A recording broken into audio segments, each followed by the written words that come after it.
Welcome to the Borgata Hotel and Casino. We're here at the Borgata Poker Open with final table action of the $1,250 Mirror Mystery Bounty. 6 players left today. I'm Terrence Reed, and I'm here with GPI award-winning, very funny person in poker, Caitlin Kmeski. Hi, Caitlin. Hello, thanks for having me. I'm so excited to be here. Out of hundreds of entrants, we have 6 final players left fighting for 60K up top. These players actually decided to chop up the remaining bounties before the beginning of play today because the biggest bounty left was 3,600. So going in, just so our viewers know, bounties are off the table. We are playing for the prize pool. There's our chip leader, James Scoppa, with $9.7 million. His largest cash, notice that in the corner, $2,300. It's because he's mostly a cash game player. Only played a few tournaments, but here he is in the lead with 60K up top.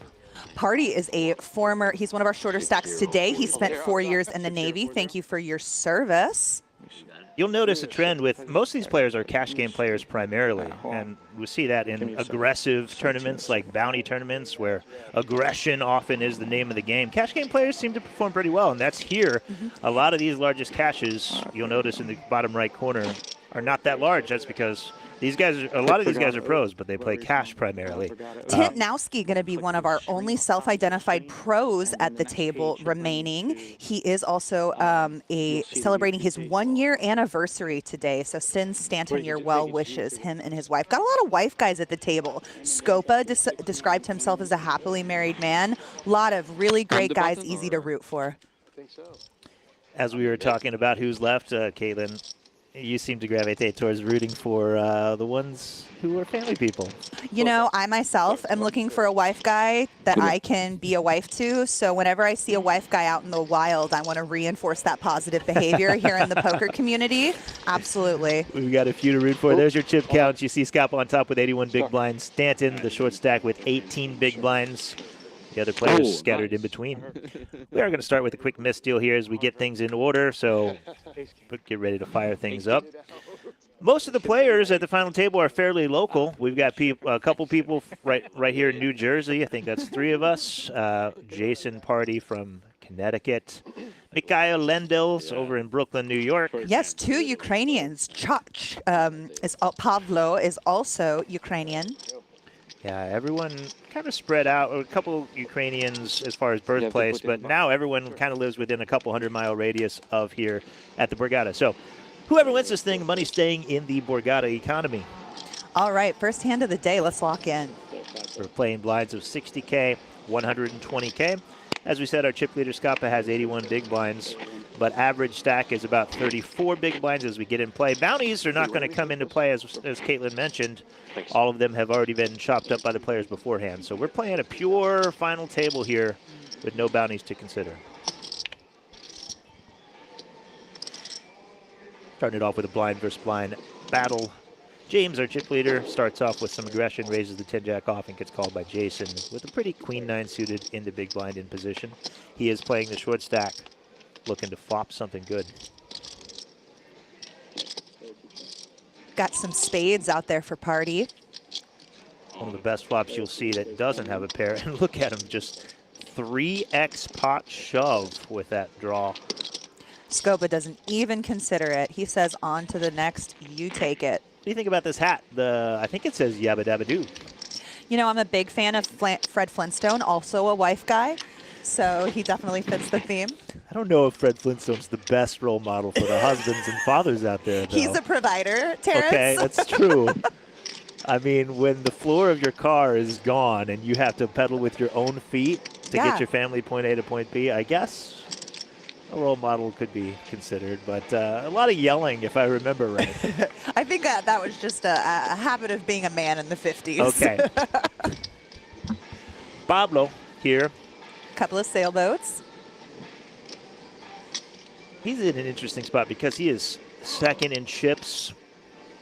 240. And, you know, ICM implications in play. Doesn't want to bust before all these stacks that are shorter than him.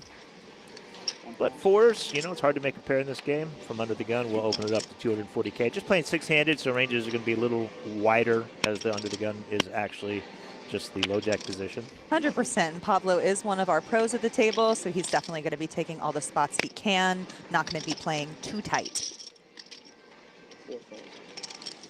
A mirror mystery bounty might be a new format to some. Mystery bounties, of course, have taken the world by storm in the last few years. Kaylin, can you explain to us exactly why we call this a mirror mystery bounty? 100%. What makes it a mirror mystery bounty is that we take the whole prize pool. This was a 500K guarantee. Once we have all our entries in the final prize pool finalized, we cut it in half. So first place money is going to mirror or match the biggest bounty that was pulled. So 60K was first place money, 60K was the largest bounty pulled. And that's the case. So some other mystery bounty formats, you kind of have some guesswork. You don't know exactly how many big bounties, how many small bounties, what's left in play. This takes all that guesswork, all that format figuring out on the floor, and makes it very simple. The bounty pools match exactly all of the prize pool payouts that are built from the prize pool. There might be slight fluctuations because they round up on the bounty pools, but again, bounties are out of play. Biggest one of this one, of course, matched the near 60K up top, and that was pulled yesterday along with all the other big bounties. Unfortunately, none of our final 6 were lucky enough to pull one of our big bounties.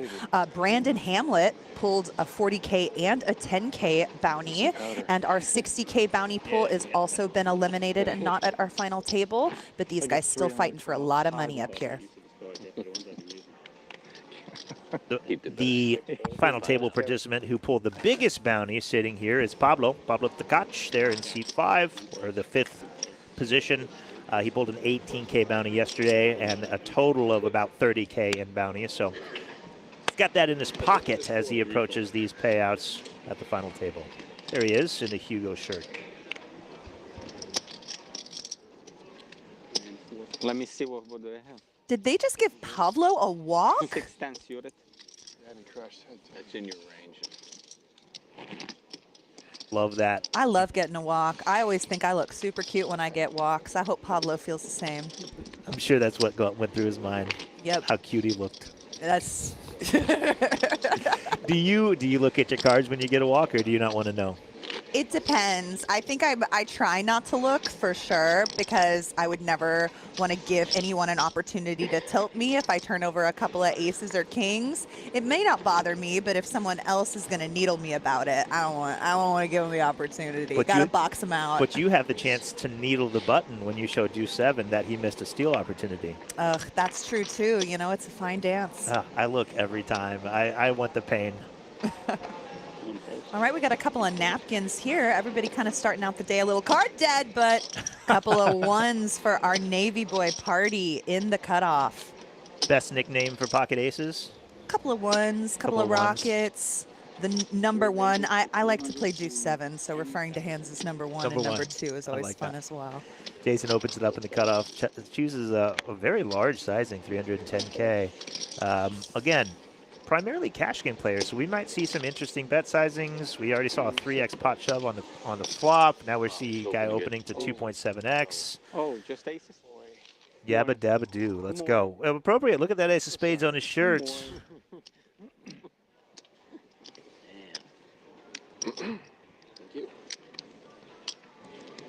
Definitely an unorthodox sizing to open at, what was that, like 2.7 Like big 2.7, blinds? yeah. So to the end of the stream, you're just gonna fold. In this case, no more deuces. People feeling each other out. Well, pretty talkative table. We see that often up here in New Jersey and Northeast Poker. People are more willing to chat. No headphones. That's good. We're having a good time, and also when you play on stream, you kind of want to put on a show. We appreciate the players who do some of the work for us and talk things out.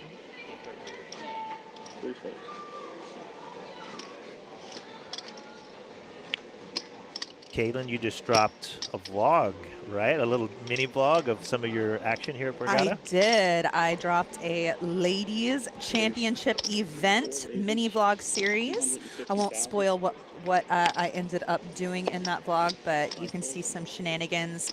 My whole trip here at the Borgata Poker Open, I've been making a lot of content that you can check out on Instagram, Twitter, or TikTok on the Poker.org account or my personal pages, Caitlin Komeski.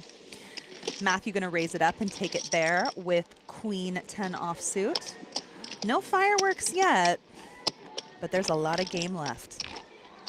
I do have a question as we look at our current player positions and chip counts. We were talking before the stream about the impressions that you do and how you really capture these famous poker people in the poker world, and people kind of feel like they made it when they're in one of your vlogs.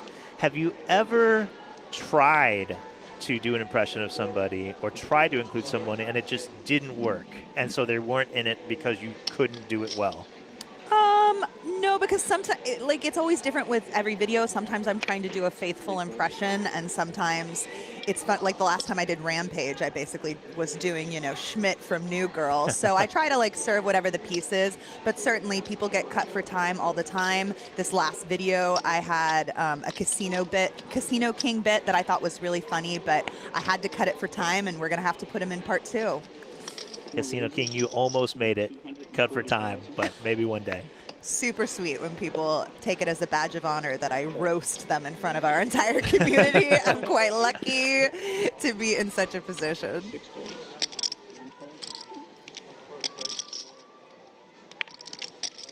Matthew opens it up from the hijack with ace-10 off. We'll find a call from James with a dominated 10 in the big blind. Chip leader, we'll see a flop. Always scary as a player raising right into the chip leader's big blind, knowing he can just put so much pressure on you. But ace-10, very raise worthy, and we'll see a flop. Wife guy supremacy. Describe yourself as happily married on your sheet, and you're going to run pure at the final table. So please take note, married men, be a wife guy. Make sure and enunciate that very well. Wife guy supremacy here. Wife guy supremacy. James does flop best. Top pair.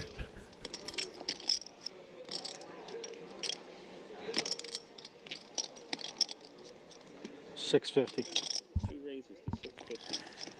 We see a check raise from the top pair of James. Matthew holding only ace high. Has to know again that James is going to be putting so much pressure on him.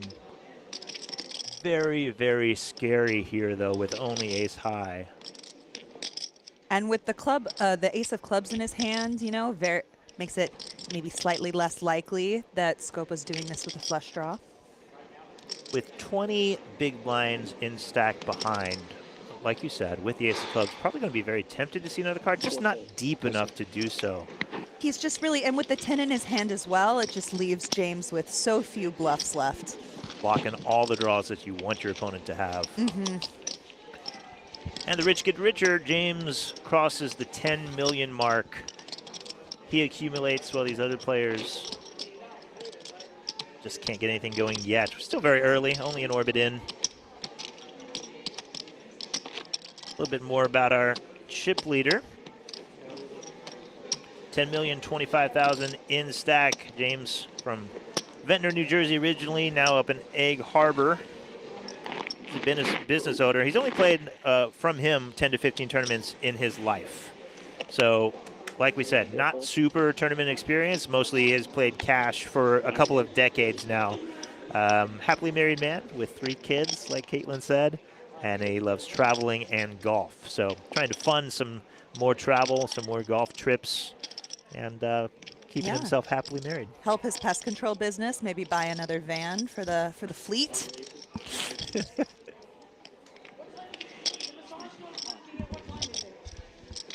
I'll push it up.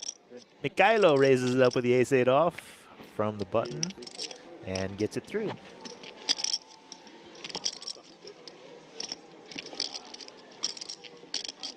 Who do you think has the best swag at the table, TJ? Who showed up ready to win a championship title if you had to go on looks alone? If we're just looking at clothing, the Yabba Dabba Doo hat stands out. Bright colors, not afraid to buck the trends. Ace of Spades shirt, nice little, dichotomy there. Classic Ace of Spades and then Yabba Dabba Doo on top. But as far as swag and overall vibe as we were meeting the guys behind, I'm a big fan of Pablo. Second in chips, wearing the Hugo shirt. Right here he is. He came in confident. He was kind of talking some trash about they talked about a hand that they played yesterday, and somebody else said, oh, he made the worst call I've ever seen. And he goes, worst call, what are you talking about? And then went on to say, oh, I had ace high, I had backdoor draw, whatever. You know, a little defensive, but he was confident that he was making the right plays, and I think that's going to translate to confident play at the final table too. Stanton going to raise it up with big slick. More standard 2x sizing from the short stack.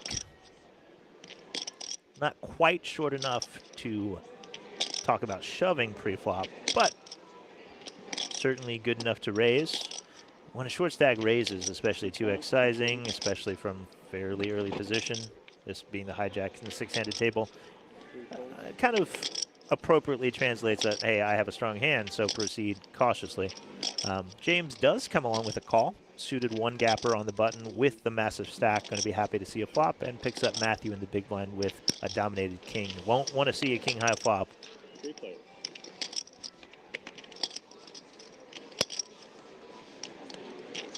But he does. King, deuce, 9 clubs present.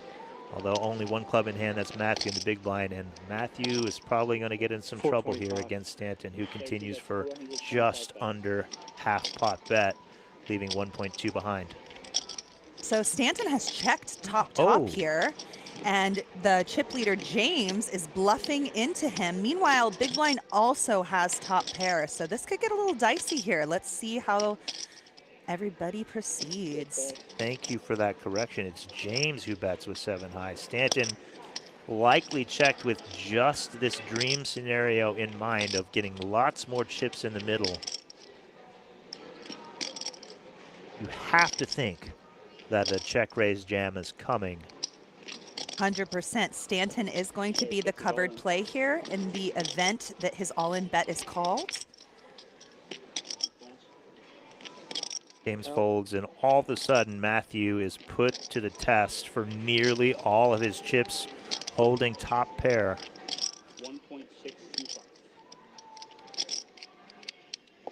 Gosh, it's hard to fold top pair when you are this short deep in a tournament. What do you think Matthew's going to find here?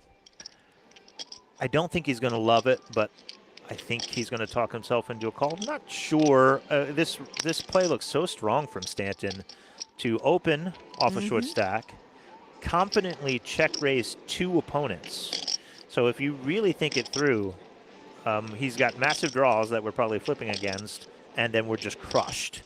So not sure if Matthew can find the fold, but when you put all the pieces together, probably not in a great position. But top pair is top pair. He does have the 4 of clubs emergency outs of the runner flush. But you'll see this play a lot of times from exactly aces and ace king as far as value, and then hands like Jack Queen suit, Jack Queen of clubs, 10 Jack of clubs, 10 Queen of clubs, Ace Jack clubs, Ace Queen clubs, Ace 10 clubs. But so often players will just c-bet with those hands because they want to take it down or they want to give themselves multiple chances to win the pot. So is Stanton the kind of guy that would do that? Not sure, but Matthew decides to put it in with his top pair. And now Matthew is down to 2 outs. Again, he is going to have about 4 blinds left behind in the event that he is unable to catch his hand. We could also go runner, runner clubs. You hear that? The chip leader said that was a good check. I whiffed. So Matthew has to be sad that the chip leader took a stab there because that got him into this position. 100%. Close, no 4. Now it's only 2 live 4s. Oh, big upset. And just like that, Tentnowski is going to be out in 6th place today.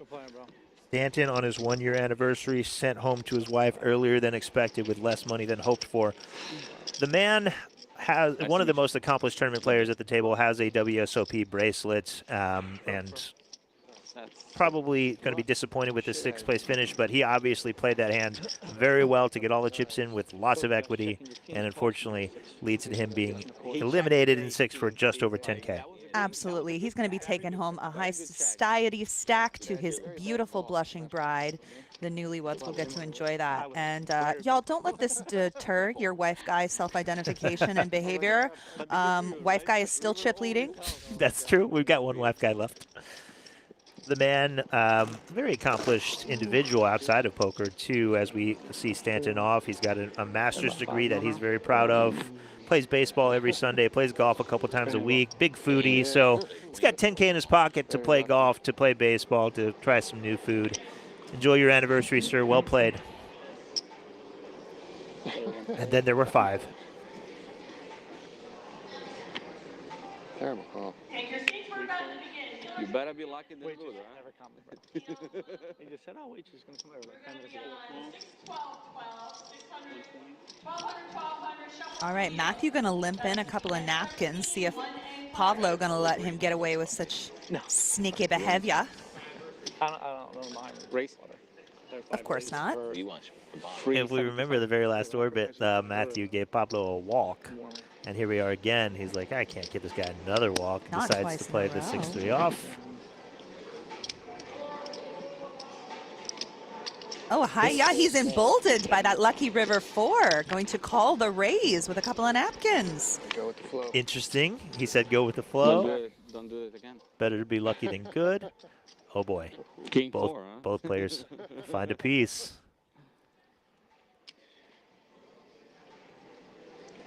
Top pair versus middle pair, blind versus blind. This is, despite what might look 250. like 2 fairly weak hands, a pretty big cooler in blind versus blind 5-hand poker.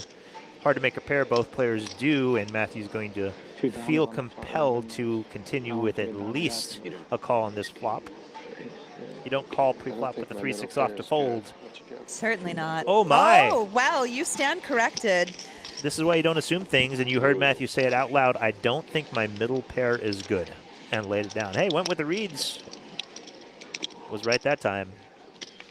Updated chip counts. Scoppa still in the lead with 78. Although we lost a bit after firing on that last board. Pardy with 20 bigs in. I think it was Pablo there with 43, still in second place. ace queen. You're going to see on the stream. I want to lie. I don't want to lie because you're going to see on the stream, you know. So you was behind. Yes. You will see that. Pablo keeping it honest today. Take note for those who are going to sit down with Pablo later in the future. He's an honest man. You're going to check. At least on stream he is. At least when it's easily provable. Exactly. Out there on the field, Okay, you can get away with anything. I did have a say. Yeah. Chip You leader, need it out. suited 2-gapper, queen 9 suited. Oh, lays it down. We're going to see a little tight play from I had James. it. Good to know. Nice hand. Thank you. 3-4. Another raisable hand. The king 8 finds the muck. So players playing a little tight, and ace 4 finds the muck. Or ace 6 finds the muck. Hi-ya. How much Matthew you was playing? traumatized by that blind v blind altercation, having to fold a pair. 3.1. We talked about, Nothing changed. you know, these being cash game players and maybe being a little splashier than we might be used to see. Are you surprised by all those mediocre raisable hands 0.9. Yeah. not being played?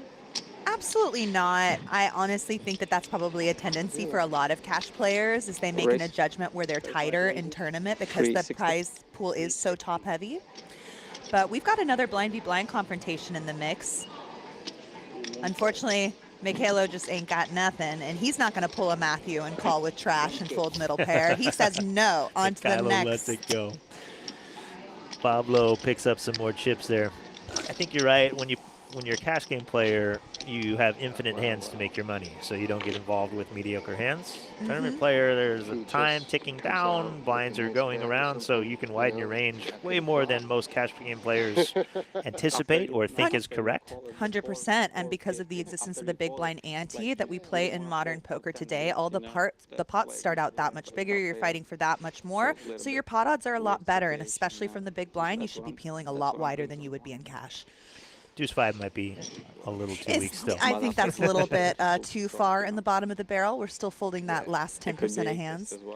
Is there one hand that you want to play from any position at any time? 6-9 offsuit, obviously. Okay, of course. Sorry, I asked. We all knew that. Don't ask dumb questions. I didn't know if you. No, but preferred also it. like all of them, I definitely am the type of player that will tilt looser, tilt wider. So Yeah, I can get in the muck with the best of them. Somebody posted something, and I won't say who, on X, Twitter, not too long ago, who was like, you all know how you are supposed to play. It's a matter of if you want to play that way or something like that. I was like, I want to go all in every hand. I don't know what you're talking about. Straight up. I have to take that tendency away from myself. We have a premium here from James. Pablo did open the King 7. That's the Kevin Hart there on the button.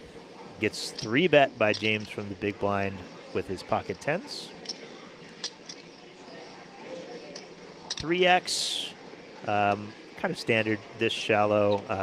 3x is considered like a standard 3-bet, and then maybe go up to 4x when you're out of position from the big blind, but sticking with 3x from the big blind out of position. He is up against the person who's second in chips, who can do the most damage to him. We'll see if Pablo wants to take this King 7 suited to war. A little bit of this as a tournament player is kind of ego and taking a stand. You don't want to be bullied by the chip leader. I'll show 1 to that. That's it. Oh What my was it? gosh. Gonna let him off the hook. Give him a little Yes, flashy you know, poo. maybe I flopped it, you know. No, you might call me there. Yeah, you'll have a good hand for a free bet. Okay, these guys have a little history. Sounds like Pablo knows Scoppa to be a character who's not going to be 3-betting light with his big stack out of position. And he was right that time. I don't know if he will be right every time, but Pablo says, no, you 3-bet, you have a good hand, of course. He's going to peel the 7-5 suited on the button. We're putting a story together about who each of these players are. What do you feel about the music? We hear the music in the background, about music playing in the tournament area. Do you want to listen to music as a player, or would you rather have silence? I don't want silence. I think the music is fine. I think it's at a fairly good level out there. Maybe because we're mic'd up, we're hearing it a little bit more exaggerated. But I definitely don't think that the silence is good for the game. I think having a chatty, fun experience is much better for poker whenever possible, especially tournaments when everyone's default setting is grinder mode. And whoa, we have a big collision here. Oh my. Matthew opens the ace-king off under the gun, and Mykhailo just looks down at pocket aces on the button. What a dream. Absolutely, he's got all of his options available. He could peel button as a trap. He could go with the small 3-bet. He could probably shove. Maybe that's not the best use of the rockets here in this case, but we'll see how he plays it. 650. Gonna go with the small 3-bet, okay? Raising with the best hand in poker is never a bad play.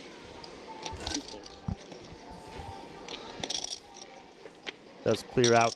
Jason obviously would have come along with 8-7 suited. Cannot do so now. That's one good reason to raise instead of slow play. And Matthew with ace-king off is going to be tempted here. Matthew making a lot of unorthodox plays, getting a little juicy with the... Oh, and he goes for the 4-bet shove all in, and we are going to be playing for a massive pot here. Whoa. Shit. Brutal. Nice Said hand. brutal. But he did say nice hand before the cards were out there. That's sick. That is a Queen good jack. way to make Broadway and suck out. I had a king. Very sick. Hi-ya, no help so far for Matthew. He's down to just Come on, 2%. jack for a sweat. Kylo, the only one with a heart as well. What about deuce? How about a lady? There it is. Ooh, okay. Jack for a sweat announced. Gotta be a sweat. He's the one who hit the 4 earlier. Can he a queen now? No. Aces holds. Thank Double. you. As quickly as Matthew won it with the 4 on the river earlier, Great comment for he that. loses it back to Mikhailo's He's pocket always in aces. his That's just a cooler. 100%, and that pot takes him back to where he was at the start of action. Or kings. Time to switch gears, reevaluate. You're still in there. King four. A7 of I that? was like, I don't have this left. There's our updated standings. Still 80 bigs for Scoppa, but Oh, 8-7. a couple short stacks now. Pardy and Hoynowski down near the bottom, while Mykhailo and Pablo are in those weird ICM second and third place spots. What's something to keep in mind when you're in those weird second middling spots as a tournament player, final table, ICM? Unfortunately, appropriately, you're just supposed to play so sadly tight. So tight, just because you make money by folding. Pardy and Hoynowski are under pressure to get their chips in, while you are not. And there's the whole concept of playing for the win or playing to ladder. And some people don't care about laddering. They're playing for the win. So they're going to play their hand and their spot irregardless of what other players have. But technically, And these are the two Ukrainian boys that are in that spot Pavlo and right now. Mykhailo, yeah. They are our Ukrainians. They are the more aggressive players at the table. So definitely could be Yeah, seeing you should just call it and some non-ICM tightness. Let's see. as who's this Never know. Spaniard who says ICM is for poor people? You know what Is I'm that talking Mateos? about? No, Anna. He would never say that. No. Oh, it'll come to me. ICM is for poor people. Came out of the Bahamas in 2023. Great quote. You know, yeah.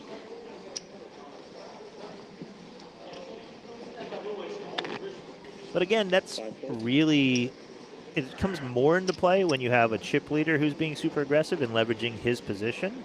If James is not going to be that guy, which we're not sure at this final table, he's folded a couple hands he could raise, but he's also peeled and, you know, bluffed with 7 high. So if he is doing his quote-unquote job as chip leader, then that does make these middling stacks be more cautious. If he's not putting pressure and really making you play for your stack at any given time, then you can loosen up a little bit as those middle stacks. Pardy shoving the small blind with King Jack suited, facing Matthew's 15 blinds. We are available at the 100, 250, 500, and $1,000 price points. So if you need to replenish your bankroll, grab 10. We're right here smack dab in the middle of the Borgata Poker Open series that runs from September 3rd to September 17th with over 30 main primary events and plenty more satellite side events. There's a mixed game series with a mixed game nearly every day starting on September 3rd. The Almighty is kicking off today. That's a $500 buy-in, $1 million guarantee. That is a juicy turkey. That starts off today, 5 flights, 2 per day today and tomorrow, and then one final one the next day. Yeah, 1 milli guaranteed. I'm going to put a pretty safe bet out there that we're going to blow that guarantee out of the water. Absolutely. These Borgata events have been very well attended, both in the spring, the winter, and now here in the fall. Sexy little suited Broadway for Jason on the button. Definitely worth a raise. Interesting. Fairly certain that Jason earlier was the one who raised 2.7x with pocket aces, lowers his bet to 2.1x with Jack Queen suited, and sees dominated Pablo in the big blind. How will Pablo play these 2 Broadway cards against a button open? Definitely has 3 betting possibilities. Looking at Jason's stack, looking Probably at the not total the best, risk, right? I like a jam for sure. I think it puts all the pressure on Jason. We have him covered, of course. We're looking at less than 20 big blinds in Jason's stack. It's a perfect shove candidate, blocking a lot of strong hands that Jason has, and a very wide range from the button. We can just pick up all these chips, and if we get called, we can win.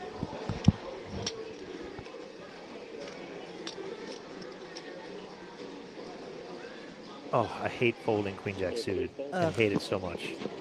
Nice hand, nice hand. Can't show the bluff on live stream. There's a bluff there. Blinds are up, gentlemen. It's You call with Queen 8160. Jack. 8160. I think that's a spot that a lot of inexperienced tournament poker players might be scared to take.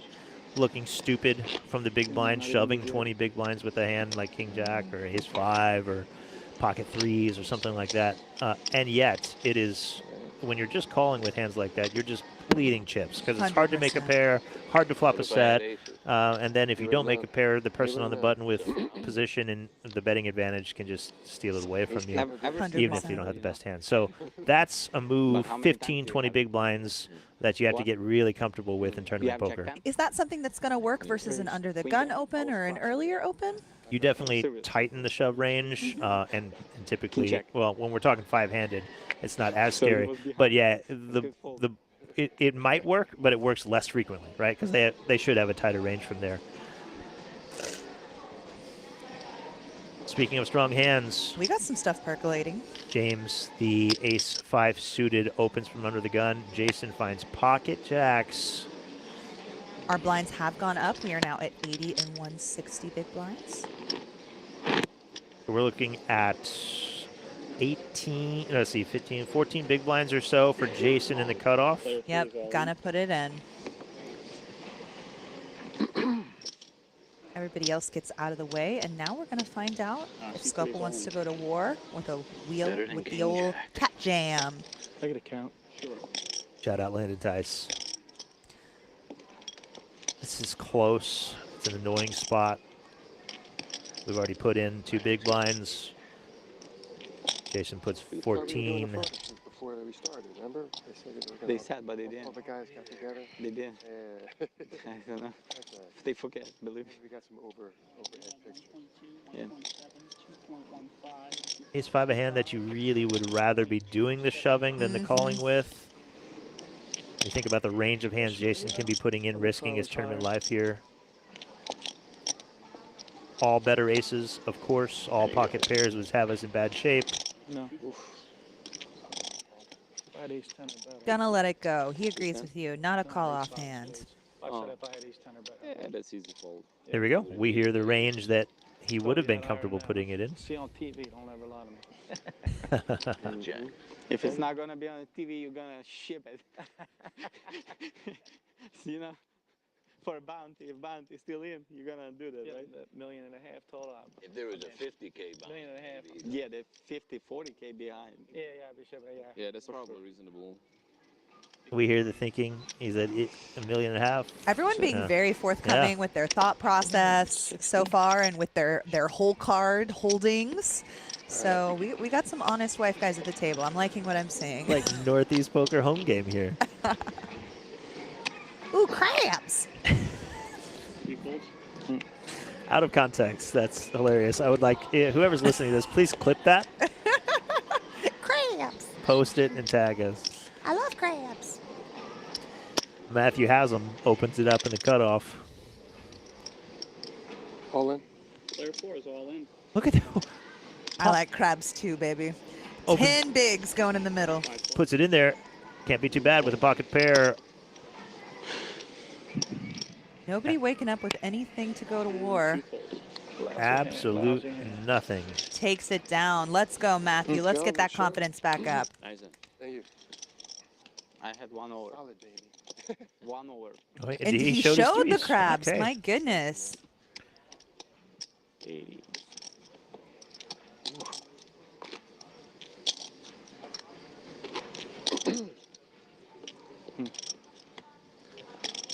First card was a 9. I was like, give me pocket 9s. You're right. I would have known real fast you would. Pretty talkative table, but no one really getting out of line.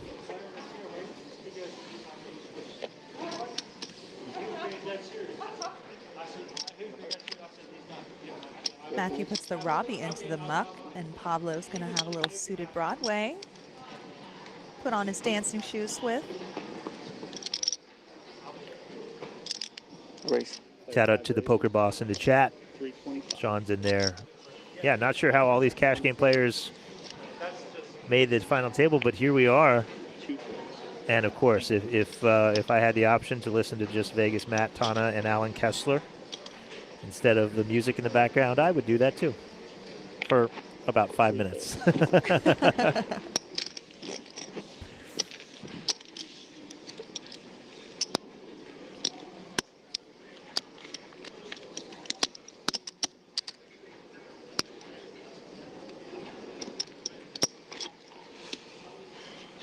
Tournaments or cash games, Caitlin? I started my career as a tournament player and a as a cash player and a game organizer in Texas. And when I started making content, one of my other focuses, I decided to start traveling with my game and playing tournaments. And so now these days I barely play any cash at all, and I'm very tournament focused and loving every minute of it. I got to get my fix. We're sickos for sure, but I agree. I did the same. Went from Yeah, I was cash like, I want tournaments. to win less often for more money and feel more pain more often was basically the reasoning. Yeah. Makes sense. That's what we say when we choose to sit down.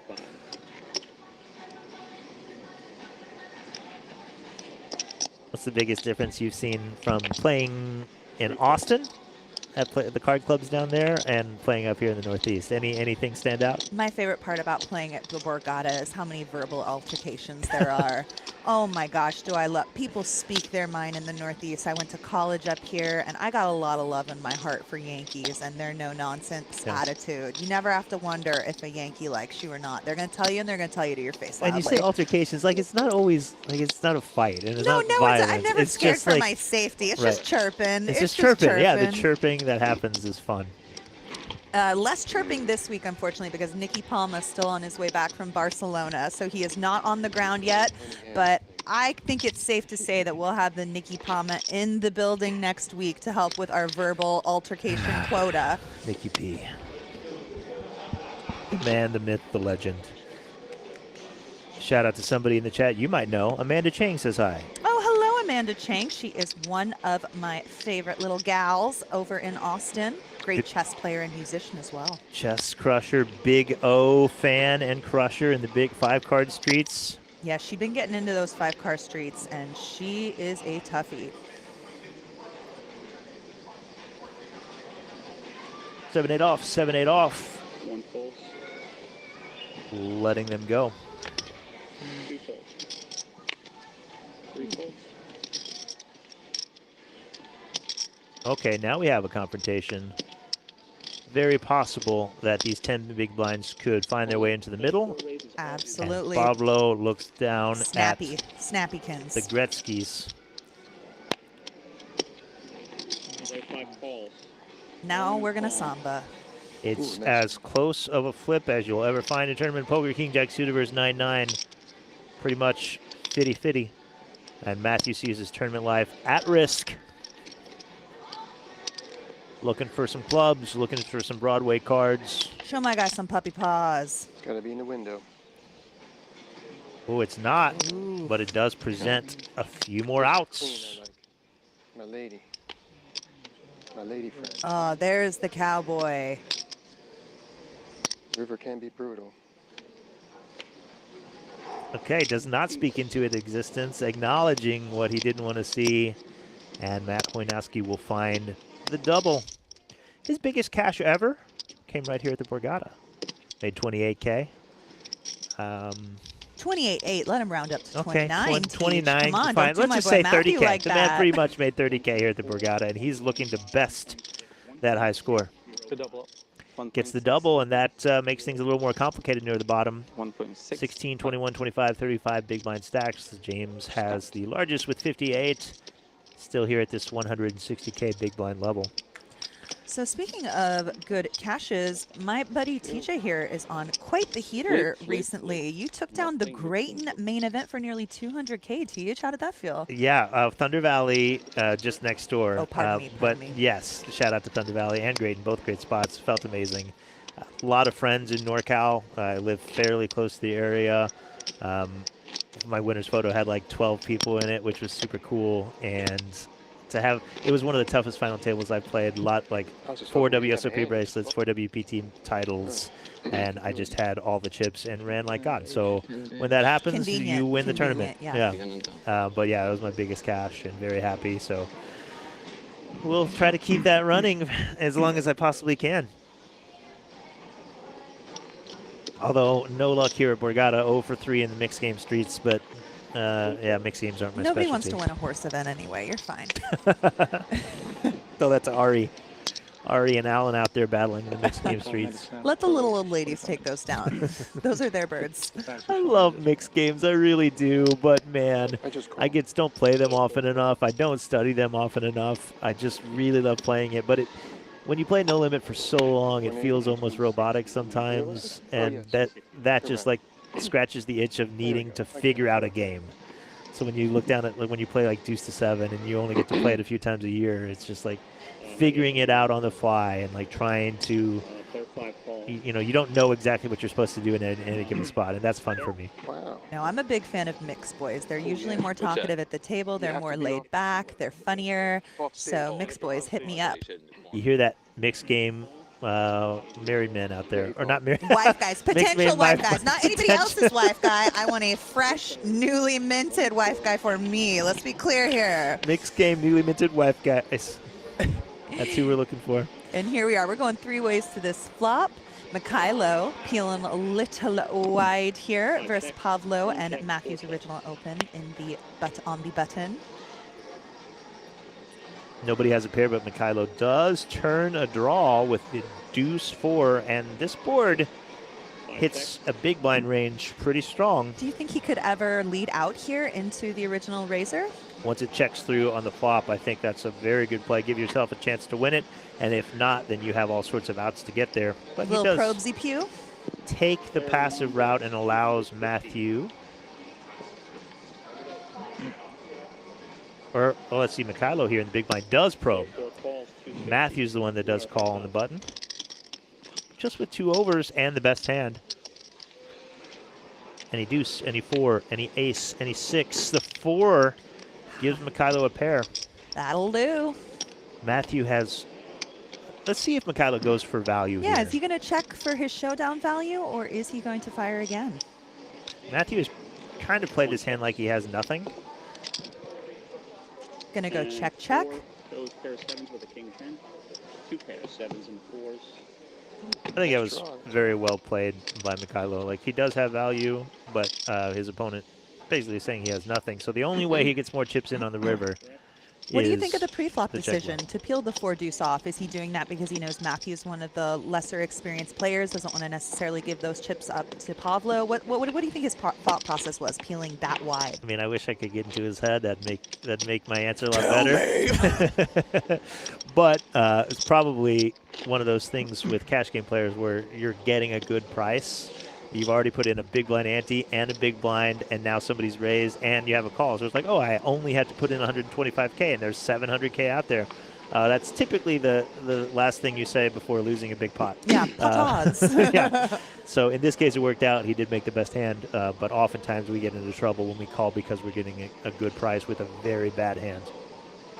All right, Pardy looking down at the parking lot right now, and he looks a little beleaguered about it. Not like he has a strong hand. Takes a deep breath, sighs, reaches for raising chips, and puts them in the middle. Notice the sizing. Again, going for the larger open. Specifically 420 was what I was mentioning. Oh, well, I don't even know. What does that number mean? I'm a good Christian girl, TJ. My activities include Bible study and pickleball. Pickleball big in the Christian community now? It is. That's how we meet each other. Okay. That's how I find my Christian wife guy, is pickleball tournaments. It's the only pickles you're getting in your life then. Quality wordplay here at the Borgata Poker Open. Make sure you make it down to New Jersey. 420 did get it done, and he took it down.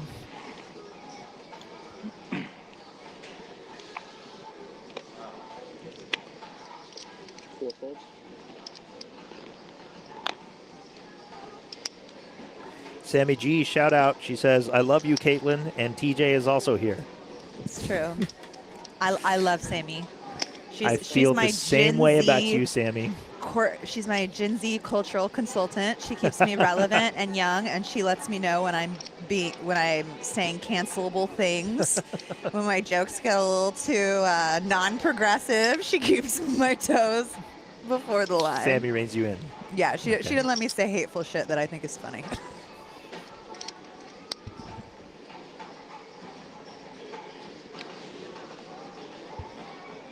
We got an open from Pablo in the cutoff with king, queen 850. off.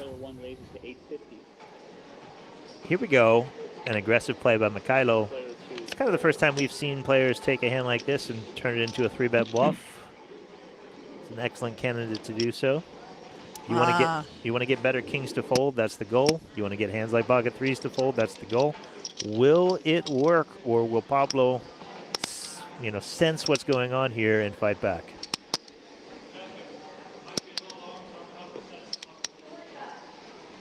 is the exact goal with a hand like King 10. When you 3-bet, you want King Jack to fold, you want King Queen to fold. Obviously, you're never getting Ace King or better hands to fold, but if you can take it down and get a better King to fold, perfect situation. 100%, and King Queen off is going to be one of those Look at hands that this. is going to be at bottom of range and a candidate for a fold when facing a 3-bet.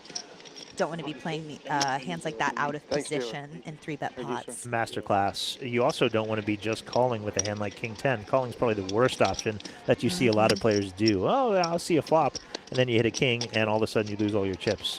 Yeah, So that's one of those basic fundamental ABC rules you can put in your back pocket. I don't want to be playing 3-bet pots out of position. Pablo did probably have the option to 4-bet bluff with the King Queen off. In that case, it would have been the best hand. Chose to take the more passive route and look for a better spot. Guys, friends from poker, or are you just friends from back home? No, we're not friends. Like just. Gotcha. All right, wasn't sure. Matthew getting a little sus about the Ukrainian boys. I don't blame him. He clarifies. You gotta get some powder. He was just slowing down a little bit. Yeah. Clarifies quickly. You see, we're not friends. In so many words, in a Ukrainian friendly way. Ask her for another waitress. Can we get at least the wager? Yeah, These boys are thirsty. The Oh, second. someone's coming. Yeah. Yeah. And the oh.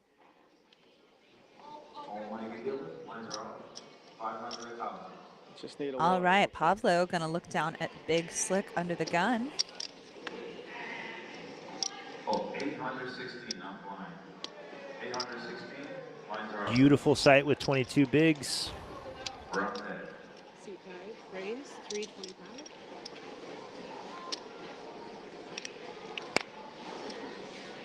Stream started already? This time, Stream James started already? electing not Can you- to peel the suited gapper from the button. Learned from his 7-high Yeah, foibles. can you ask please? We have Matthew in the big blind with a suited King Deuce. We've been here before.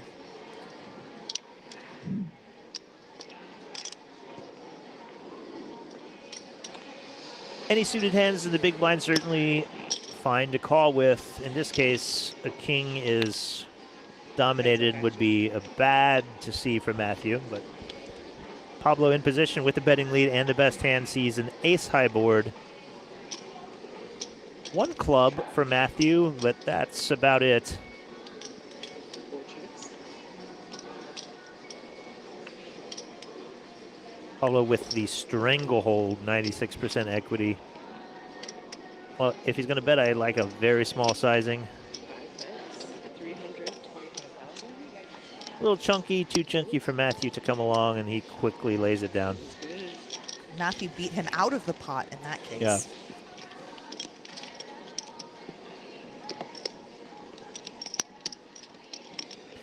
Well, Caitlin, you're taking off tomorrow, is that right? Tomorrow I head back to Texas. That'll conclude my 1-week time here in the Borgata. Had an amazing time. Played this event, the Mirror Mystery Bounty.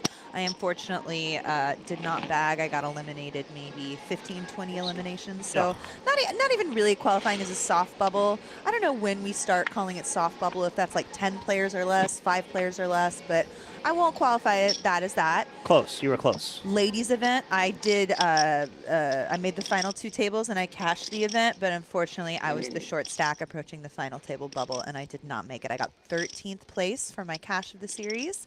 And then yesterday I fooled around in the deeper event, deeper, deepest event. They have those events on Saturday here during our Borgata Open Series. Those prize pools can get 320. very juicy. Meanwhile, Mykhailo with a couple of snowmen gonna raise it up under the gun.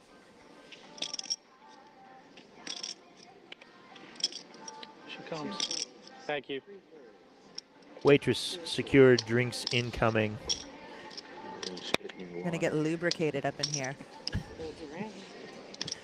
Buns of nothing for his opponents. Mykhailo would take down the pot. So my follow-up question is, what's next from here? Are you heading back home, or where are you going? I'm going to be spending the rest of September in Texas, looking for the love of my life I see. some more, trying to lock that down. my wife got to be, and then after that, I'm going to be in Tulsa, Oklahoma for the Run Good series at the Hard Rock. I'll be playing as an ambassador in the bounty event and trying to get me another one of these Run Good rings for my collection. Nice.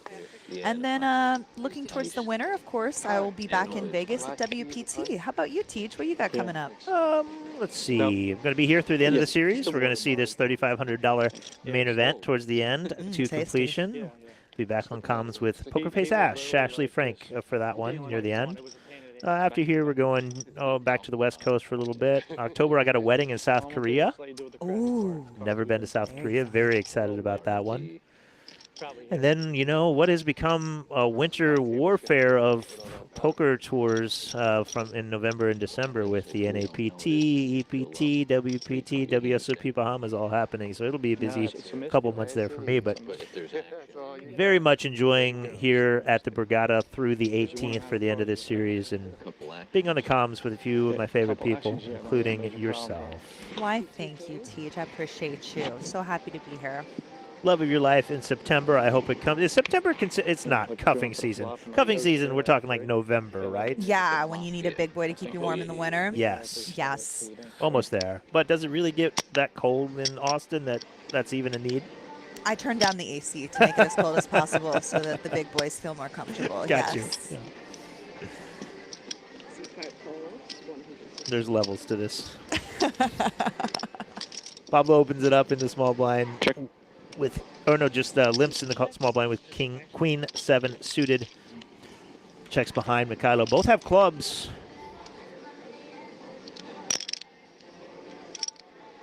But only Pablo sees a piece of this board with Mykhailo whiffing. Second pair, Pablo just checks it over to Mykhailo. Definitely don't want to get into a big blind v blind altercation unnecessarily. Mykhailo, hand on the microphone, puts it right up to his mouth. Probably going to go with the delayed c-bet here, and Mykhailo quickly gets out of the way.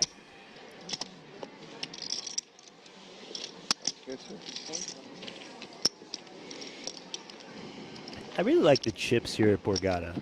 They're a little bigger, right? They're a little bigger. They're like fun to shuffle. Rounder. I don't know. They're meaty. No, I'm a fan of the larger chips as well. Usually you have to make it quite deep in a tournament to graduate to these wider diameter chips.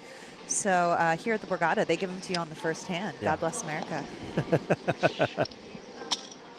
Here are the future payouts. We're playing for that 60K up top. The next payout is going to be the lucky 13K. Who do you think is the favorite right now of the remaining players, Teach, what we've seen so far? All good. Relax. I mean, it's hard to vote against somebody who has a massive chip lead, so if I had to lay the betting markets, James would be top of the list. I do like what I've seen from Pablo thus far. I know he was my early pick. If he wins the 9-9 versus King-Jack flip, 100%. He's right there with the chip lead. He's made zero mistakes that I've seen thus far. But Mykhailo playing well with a 3-bet on the button with the King-10. That was impressive. So I would put probably 1, 2, 3. James, Pablo, Mykhailo as my favorites. I know. I picked 3 of the 5. But to answer your question, James, Yeah, so we James learned still nothing. on top. Thank Yeah, you, TJ. James still on top. Although this hand might get him in trouble. Jason opens the pocket tens and James calls with the ace-9 off. Jason again going with that larger bet size, open to 425 at 160 big blinds. Very quick check from Jason. Off in a hand just like this. Maybe he can get a little value, get called by some ace highs on the river. He is going to bet it and gets the quick call from James. Nice hand. Yabba dabba do. He only bet 200K there, just over 1 big blind. So James, Hey, he got value and I'm compelled. allowed No, to I think you're right. compliment him. I'm just saying. Wondered how much James would have called there. Probably wouldn't have been too much, but it's usually a hand just like that Beat with a him quick into the pot check. with Yeah. the 1 big blind bet. Might not be too focused on bet timing, these cash game players. Obviously, if you flop a really strong hand like King-King or Ace-Ace, you'll probably take a little more time whether you want to check or bet. With that quick check, he's telling him he doesn't have those hands. And yet, still got a little bit of value on the river. Jessica in the box. She's from Idaho. I lived in Idaho for a few years. Zero poker to be played there, at least above ground games. Yet she travels here all the way to the East Coast, travels all over the place. Idaho, not my favorite state to live in. I'm a big fan of Idaho, and I'll tell you why. Back when I was a burlesque performer and host tour, we would sell out every single one of our Idaho shows. I bet you did. I'm pretty sure I'm like the Madonna of Boise. If I went back there today, I think they'd still know me, and they'd be up front with their dollar bills, ready to shower me in tips. Why do you think that a burlesque show was so popular in Idaho? Probably because they're so sexually repressed, There you go. TJ. I knew the answer. 1.1. Raise now. C2, 1.1 million. Mykhailo opening the queen 5 off from the button, gets 3-bet by James in the small blind with ace queen off. Jason quickly lets the ace 5 go, as does Mykhailo. Another pot for our chip leader, James. Mykhailo been probably the naughtiest player in terms of what hole cards he's willing to go to battle with so far.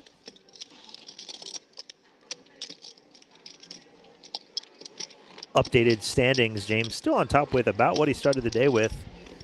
Hoynowski a short stack with 15 big blinds. Other 3 players undulating there in the middle.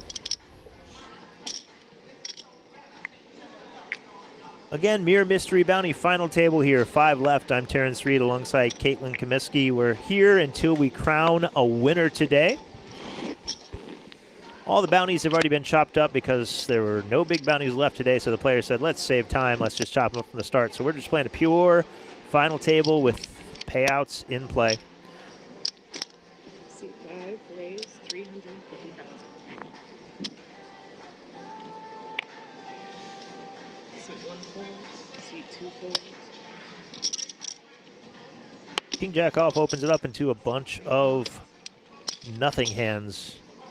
Over to Matthew in the big blind with 7-5 off. We'll see if he decides to take this one to battle. Looks like that's a no. I actually don't hate this fold. A lot of times in earlier stages of the tournaments, or maybe when you're bigger, a hand like 7-5 is definitely a defend.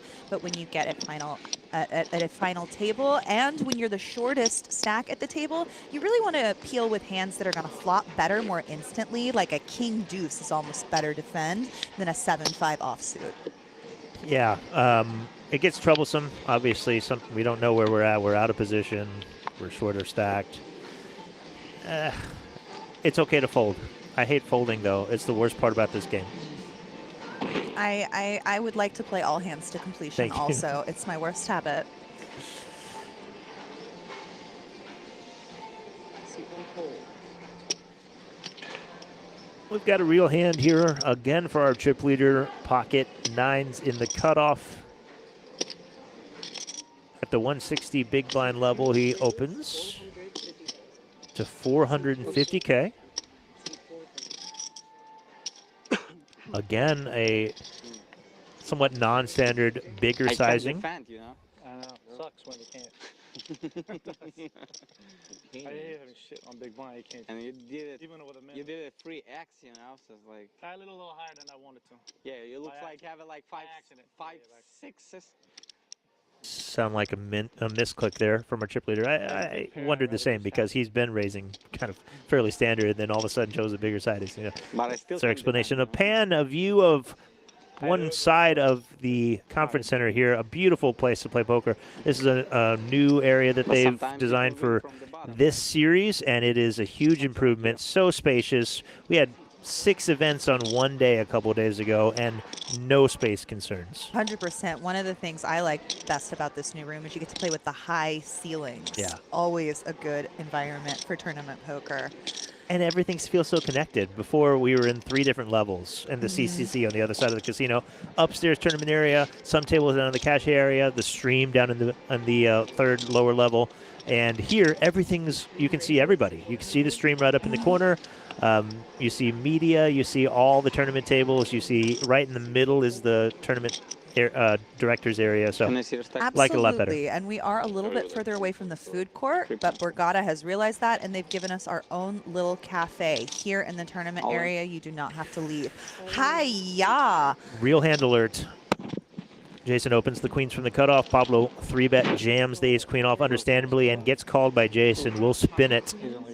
Hi-ya, that's going to be a lot of Pavlo's stack. If he is not able to win this hand, I think he's going to be left with less than 10 big blinds behind. This is twice now that Pablo has just been in a standard spot where there's one move to make, and he's kind of run into it. In the other case, it was a flip, and he lost that one. In this case, he only has 25% equity. So one of those terrible things in tournament poker where you just, you know, the spots you find are wrong. We'll see if he can get saved by an ace. Does not come on the flop. 2 cards remaining, 2 live aces left. Can Pablo hit one of them just to knock out our second player, or does Jason get the double? 1 card to come. Hi-ya, and just like that, the pendulum has swung in the direction of our Fred much is it? Flintstone. I'd like to retract my announcement of Pablo being one of the favorites. He is now our critically, Trash 7 big blind short stack. Did nothing wrong. And here we are, lost 2 key hands. All of a sudden, he's near the bottom of the counts. He was in the big or the small blind for that hand, so he is going to get a few free hands. He's got a few spots he can take a look at, but it is going to be quite touch and go, Tej. We put 2.5 big blinds in every orbit playing 5-handed. That means he has less than 15 hands before he's forced all in, which is why you kind of have to find a spot before then. 65. There you go. And just like that, Pardy has rocketed up to second in chips, almost 40 big blinds after that massive swing. We'll see if he gets a little bit more involved now. He's definitely been one of the tighter players. Green. No drinks on the table. Yeah, no table. We have Table. This love of your life, I can't help but notice the Ukrainian accents out of 2 of these guys, which I'm a big fan of. Is your love of your life going to have an accent? He's not going to have an Eastern European accent, likely. I mean, maybe I'll find one. I don't want to be like prejudiced, but I will say y'all sound angry all the time, and I'm too insecure and sensitive for that. So, like, why are you yelling at me would be probably my default setting if I had a Ukrainian boyfriend. But I don't know. Maybe I'm wrong. Maybe they're tender lovers. I just, you know, I haven't sampled yet. I thought No follow-up questions. You keep asking me about my love life. I'm a riff with you, baby. What about Australians? Australian accent is like always happy, no matter what. Okay, they're sometimes Australians are a little bit of F-boys because they're way too rugged and handsome, and they know it. You know? All Australians are rugged and handsome? Yeah, I mean, we're doing a lot of like stereotyping here. We are? I'm doing a lot of stereotyping here that is not okay, but it is sanctioned by New Jersey Gaming Commission. No, I'm just But kidding. if you're gonna stereotype, calling them all rugged and handsome is probably a good. know, You're not I gonna think- piss too many yeah. people off. I'm just calling everyone very masculine and firm. I think everyone's a fan. thank you.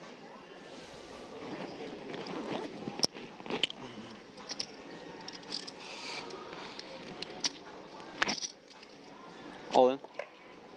See if I Look. can answer. Yeah, just like that, he found a little suited wheel ace. Good enough. They're live. Put her in. They're live. 2 quick folds. Deco. Sucks. Give me some. Going to be just below 10 big blinds now. 2 more hands before he has Where's to your pay the glasses blinds. and, hat and shirt today? Remember? that? These cards are actually a little bigger. I can see. I had no hat. No, you had hat. the glass. His glasses. You said you had. I know. I should have bought 'em. He backed out of everything last second. Jeez, I wanted to see I that think my shirt. eyes would be even worse if I wore sunglasses. Yeah. I'd wear the glasses underneath the sunglasses. I could, yeah. That would be pretty lame. Oh, look at perfect. Perfect landing. Get it. A little bit of table talk. As chips change hands, yet no one will leave the table. Short stack, or the person who had more chips continues to lose.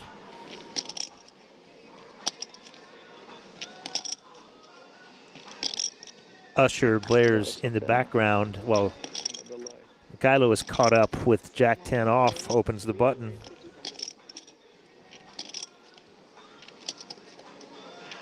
This is a spot where we'll see how aggressive James wants to be as the chip leader. King 8. Hiya. He says no. Total 5. Yeah. 5-4. 5.7.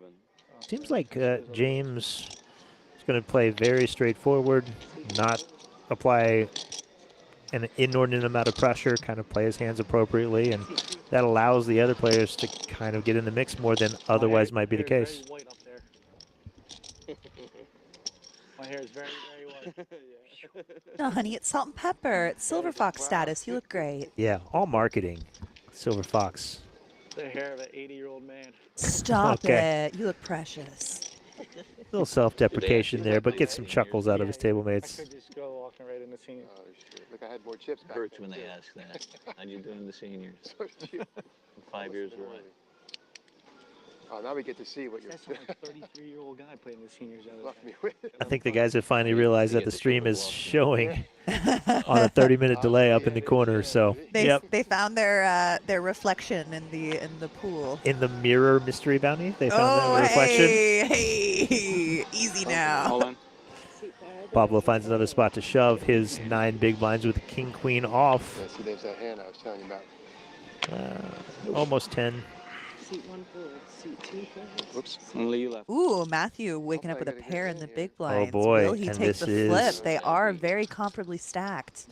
What does he have? Can we count that? So 1.2? 1.4, 75 or 1.4.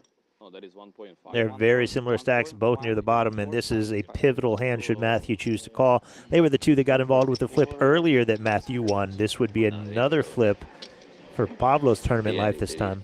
So that's, oh boy, I'll be short stacking it, man. He said it. Damn. Huge double. What do you for you, got baby. there, huh? Are you What do thinking you about got this there? one, Tej, or are you Just putting it in. Yeah. snappers? With 10 bigs, I have a pair. We're the 2 short stacks. Pretty good. I have a chance to bust him. Even deuces and trays? Is there a cutoff? There's probably a cutoff. I think deuces might be a fold. Tough one, tough decision. 3s might be the line, and then 4s we're just not thinking too much and putting it in. What gonna leave me with here? Reason being, Pablo can be shoving all pairs. That includes 2s, 3s, and 4s. He can also be shoving all aces. That includes ace, deuce, ace, 3, ace, 4. Maybe I'll think about it. So 5s are comfortably ahead of a portion of those hands. We're flipping with a large portion of hands. And then, of course, when we do run into it, we have I can't do 20% equity. Matthew doing the math here, realizing he will be left with less than 1 big blind behind if he calls off here and loses.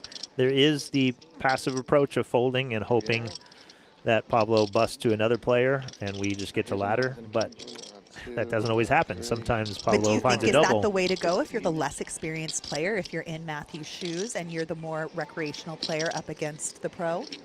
I think for that reason, we reduce the variance, we spin the wheel, we try to win a flip, and then we have more firepower if we were to eliminate Pablo.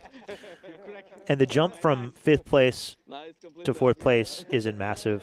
I think 13 to 19 in comparison with the potential payouts up top. So we have to win chips somehow, Let this one go. I should- but he chooses to take the passive route. I know I should have called. Wow.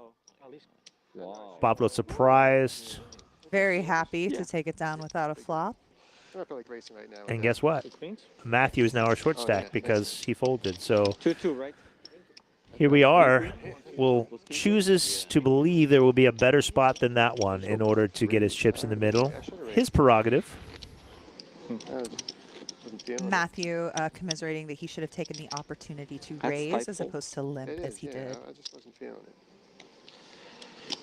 Or no, he was in the big blind, excuse me. I think so. I'm not sure misspoke. what he was talking. I heard what he said that, said. right? Yeah, Yeah. I should have raised or something along those lines. Maybe he was talking about another hand that happened before. Possibly. Regardless, he now finds himself as the short stack. So it's Mykhailo waking up with a pocket pair under the gun. 7-7.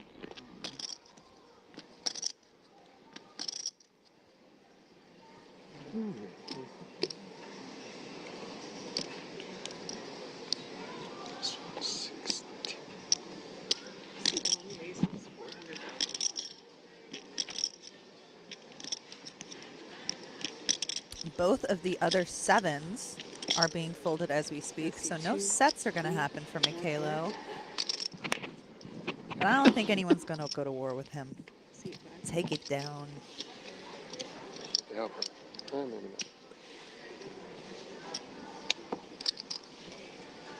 not. Now Pablo sees two big blinds disappear. Him and Matthew are pretty much even stacks.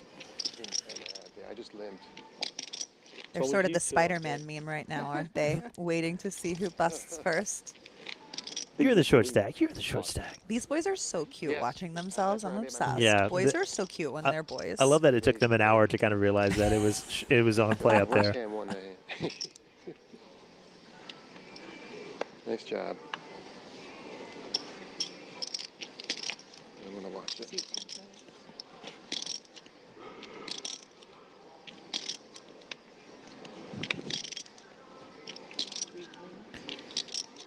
Blinds have gone up 100K, 200K. Matthew, even shorter than before, because of that, has 8 big blinds and moves them in the middle with ace jack off. I think that's the only move. It's such a juncture. And I don't think he's going to find a call. That's fair, yeah. Right.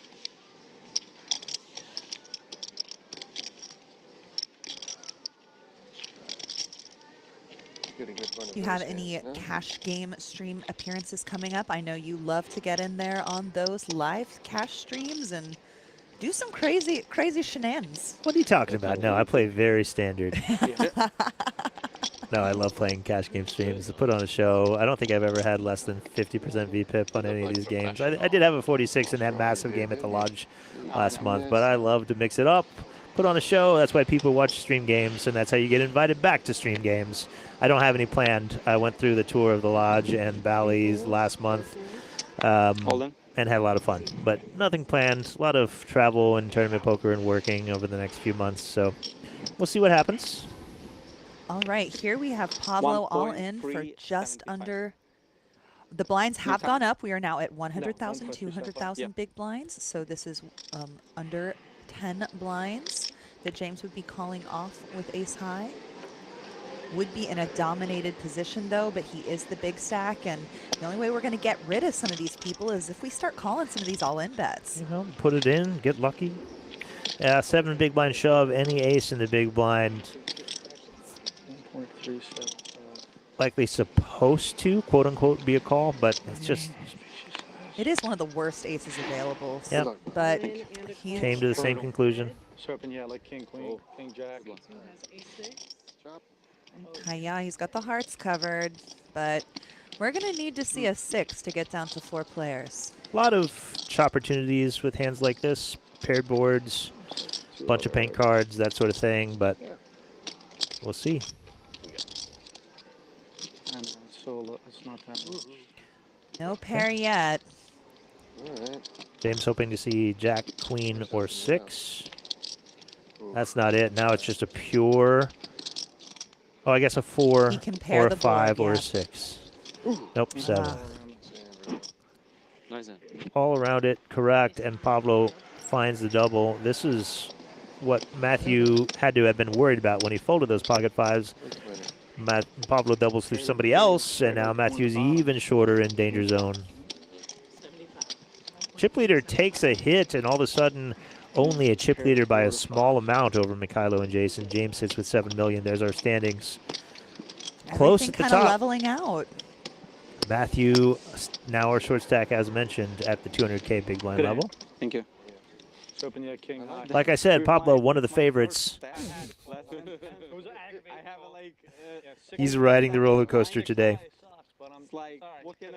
Shout out to Bryce in the chat. Thanks for saying hi. Hey, what up, Bryce? If you are watching, drop a note in the chat. Let us know where you're watching from. I had a call crap ace. Oh, of course, yeah, you can't fold now. 7 blinds, any ace you call I in. know, I have to. Like you're thinking too long, you know? Because I was frustrated that I have to call. Yeah. Like that's probably the best hand, you know, to call.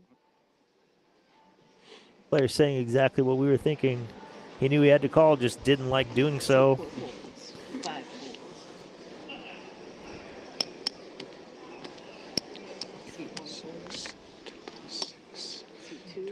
James a quick limp with king 5 off.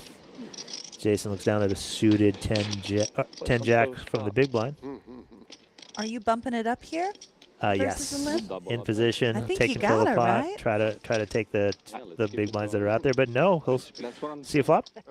You hear what James said, and you'll often hear something like this for players who really are hoping you're not raising. He limped, and then he said, "Oh, let's play some post flop," like trying to put it in his mind, like, "Please don't raise me. I would like to actually play a flop." And he flops top pair and checks it. Now he's going to start to try to get a little value from the chip leader. James did pick up a pair on the 5. I got 2 million. James is going to be curious what in the world this is. This time he's not going to pay off the tiny value bet on the river. Disciplined fold, correct fold. Now, if you are in James' position and you have checked your option with the jacks 10 suited and then you flop top pair, are you checking back, or are we going to want to start getting value in on flops like that? To be honest, James probably made more money than I would have in that particular pot because his opponent likely would have folded pre-flop and then likely would have folded on the flop, and then he chose to bet on the turn when his opponent picked up a pair. So, yeah, it worked out that time. But yes, I think it's better, like long-term, to take down the pot pre-flop, take the betting lead with a pretty strong hand in position, and then build the pot when we flop something like top pair. And that time it worked out. He made a little extra value, but that's the thing. Like, every single decision we make changes the decision tree of this tournament poker, and there's endless variations of what might happen, what could happen, and we are our own people in control. And everyone chooses to play differently. So that's the great thing about poker. People can do what they want. Jason going for the passive play again here, limping the small blind with the jack-8 offsuit. Matthew checks back 8 bigs with an ace. Hi-ya, suited ace at that. Oh boy. Ooh-wee. Jason That could come flops. back to bite him later. He does not want to see an ace or a heart on this turn. Okay. Jason again checking a massive hand. Blindy blind. And in this particular situation, we have so much of the board locked up, I don't hate a check. Oh, no, of course not. He is definitely leaning passive in his actions, though, as a whole on the table. 100%. Things to take note of. In position, out of position, strong hand, weak hand, kind of just letting things develop around him and taking advantage of situations as they develop. So, It served him well so far. well, he's our chip leader. 6.7 million, barely ahead. Ace high with 2 hearts. I was hoping for a turn on the heart. Then I call. It should have ace. Yeah, suited ace. Heart. I can't push with the ace deuce. There we get an insight into his thought process. I should have pushed. Yeah, baby. Hey, you got a The big kicker stack. was another jack. It's the thing, if we wait for premiums in tournament poker, our chips just start bleeding on their own. And he flopped the full house. That's sick. That was beautiful. They got me right back in it. All in on the flop. No. I checked it. He checked it. Turn was a queen. I checked it. He checked it. Trapping. I checked it again. And then he fucking threw in his mystery bound. I was like, yes. I think Mykhailo has, like you pointed out earlier, showed the tendency to play a wider range than everyone else. And it's not even an inappropriately wide range. No. But each time he kind of gets punished for doing so, as Matthew now wakes up with a premium pair of pocket tens. Matthew's great because he's that player that is, you know, going on instinct. If I have a bad feeling, I'm not putting it in the middle. And back when I was a beginner player, I used to have such... Oh, hi-ya. Sorry to cut you off. Oh, no, of course. Seat 5 announces Oh, nice. Big Another flip between these two players. Wow. Good luck, bro. Whoever wins this flip is going to be well battled, well armored for battle. Паша ace king, у того десятка. Yeah, he folded an ace. We'll flop. No, What is do it? to me. Oh, 4, 4, 5. Okay. 10 ball. 10. You don't need the 10, Matt. He's ahead and begging. Hold. He also has a 10 of Ooh, spades that now. takes away some of the outs for Pavlo. Ooh, Hi-ya. paint but clean. These players just refuse to bust. Well, King's gonna down downswing. Yeah, 0-3. Here, there. Keep giving each other your chips back and forth. Pavlo. No, but what I was saying before is Matt playing on instinct, making these unorthodox plays that maybe if we've studied the game theoretically, we know are incorrect decisions. But for whatever reason, anecdotally in the moment, the poker gods are looking out for you, and they respect your respect for the superstition. Immediately gets tens, immediately holds against ace king. Yeah, I'm Who not am I putting to it in with argue? ace deuce. There's a deuce in my hands. Hey, it worked out. And, you know, sometimes you wait for a better spot, and then a better spot shows up. He's got 2 flips. He's at the final table. What can I say? Yeah, Pablo bemoaning his luck in these all-important, all-in spots that he just cannot hold, cannot get there, cannot win the flip. He keeps building his stack to be able to survive them, but he has to wonder how long this can last.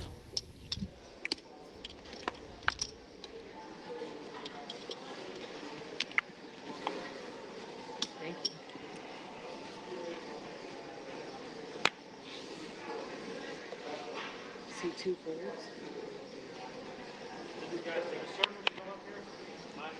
Fine. Thank you. See Yeah, like 10 minutes ago. 4 fours. All in. See 5 announces all in. Pablo shoves ace-jack into Mykhailo's king-jack. Asks for a count. He's going to get an answer that it's 6.5 big blinds. We have Jeez. Calls and see the bad news of the dominating ace-jack. Every time Pablo's got his back up against the wall, he's just confronted with a beautiful opportunity. Now the ace Let's see if he's got one more in him. Can't win the flips, but thus far is held when he's all in and at risk. Hi, yeah, not this 10 balls, time. 5 King pocket. high flop puts Mykhailo out front. We're looking for an ace or a 10, or we'll see Pablo's run come to an end. A 7 is not it, and Pavlo Tkach heads out the door in 5th place. Played very well at this final table. It just wasn't in the cards for him to take it down this time, but certainly a big future in poker. Great player, and congratulations to Pablo, who's taking home $13,185. Pablo, a former professional billiard player, I don't know. now loves fishing, and he's got his lovable dog at home, a golden retriever.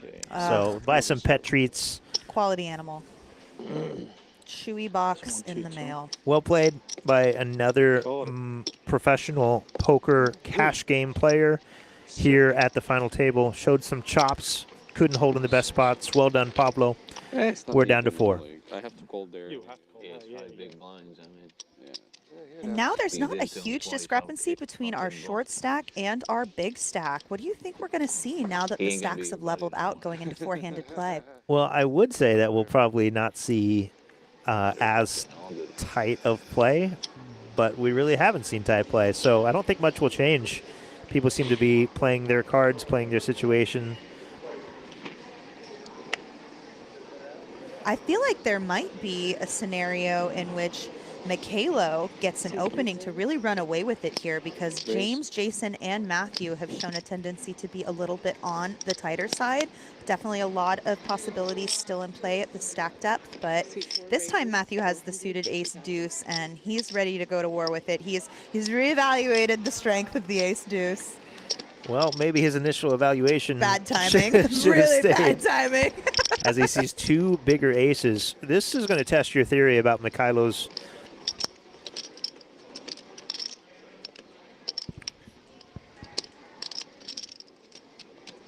We're going to have my theory tested. TJ's having a cough attack about whether Mykhailo is going to start really asserting himself in a lineup that is 1.4. proven to be a little bit more on the passive side. And just on time, he's going to be 3-betting out of the small blind. And here, James is going to wake up with the parking lot hand. We'll see. He's a more recreational cash player. He could be cold calling the 3-bet. He could be going for the 4-bet jam. He could, I guess, be folding. We are starting with an original raise from the cutoff, four-handed play. A lot of opportunities here. We'll see how the Silver Fox gets it done. Your prediction coming through immediately. Mykhailo puts on the gas with the ace-9 off, wakes up, runs into a bigger hand. How will James respond? All of a sudden, his entire stack is at risk because a 4-bet would make sense to go all in if he chooses to do so. A 3-bet or just a call is a large percentage of his stack. We know a jam would work here.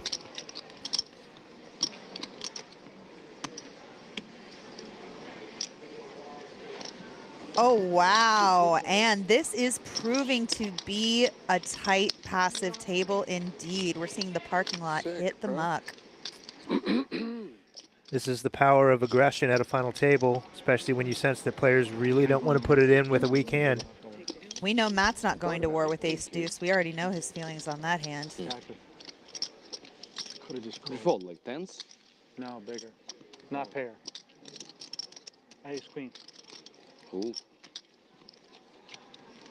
You guys had the same hand, huh? I would never tell Mykhailo that. It was 8 suited. Yeah, he just told Mykhailo I folded ace queen. That reinforces Mykhailo his decision to 3-bet hands like ace 9 off. If you can get players to fold hands as strong as ace queen, Where am I at? continue doing so. Continue picking up those chips. As a general rule, especially in tournament poker where you're going to have a lot more very studied, very robotic players in the pool, you don't want to be giving out free information. You don't want to give them a free check in the dark. You don't want to show weakness. So I definitely don't love that free information he just gave the strongest player at the table, who is now the chip leader.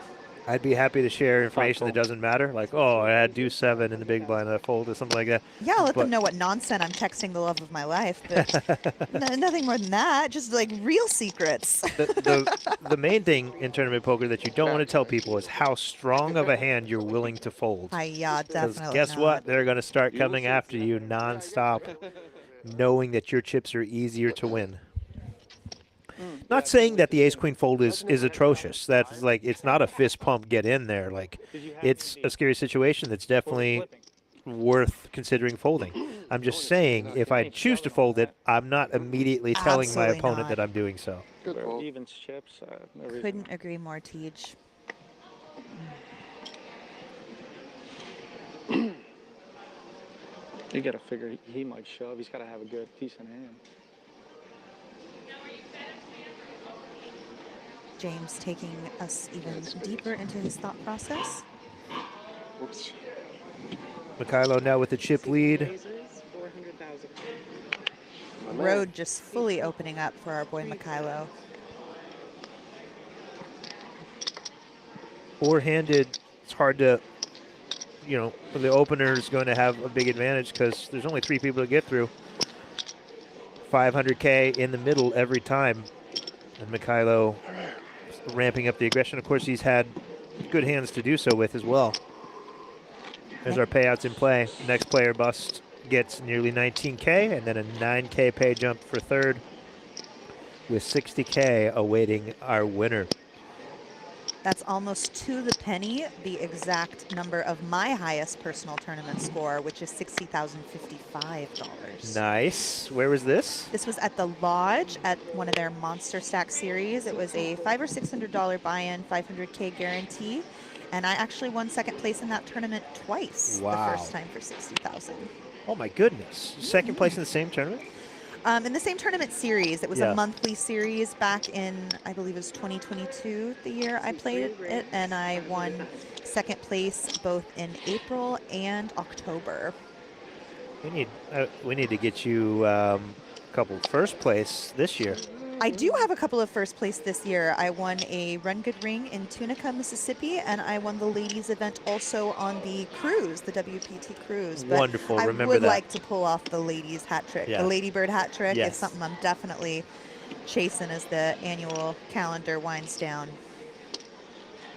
Speaking of trophies, these Borgata trophies are very cool. Seat 1 and ounces. We'll see them when we get to heads up. They're replicas of the Borgata building, and they are heavy. They are high quality. Each one probably weighs, I don't know, 15 pounds. The people who have won them have said, I don't know how I'm going to get this thing home in my backpack or That my is suitcase. the one negative of Yeah. winning of booking a tournament out of town Yeah. is that now you have to get home something that's like, I don't know, 20 pounds. You're going to put it in. It doesn't help the whole checked bag paying Yeah. situation at all. I carried mine on. You carried your on in your backpack or Well, just in they your gave me hands? 2 trophies on the cruise because they do the WPA. Oh, right. Also provides extra trophies for some ladies events around the country.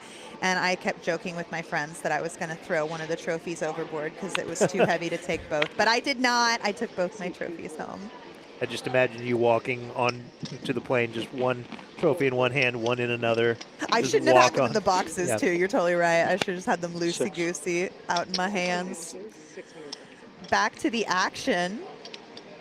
Mykhailo, knowing how tight his opponents are playing now, is going to limp the 4 tray. And James has learned he is going to bump it up. Take it down. No muss, no fuss.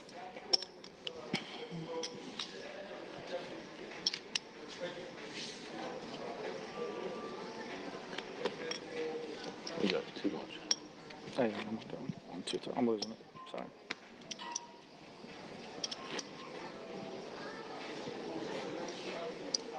We have some phenomenal world-class dealers here at the Borgata Poker Open. We have some traveling dealers in from Arizona that I was talking to. Everyone been really fast and efficient, very well trained. Can't speak highly enough about Kelly and the tournament director here at the Borgata and her team. Very tight ship. I feel like I think I've been to 3 series here, and each one seems to get better. 100%. Including the space that they have here that we already talked about, and just a pleasure to play. Wow, that's not that far behind. Seat 2 folds.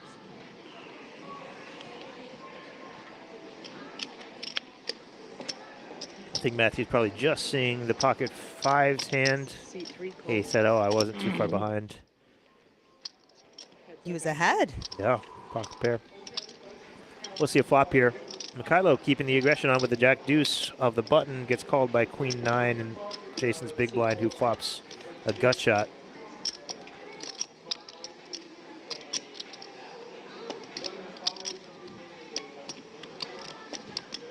A c-bet incoming.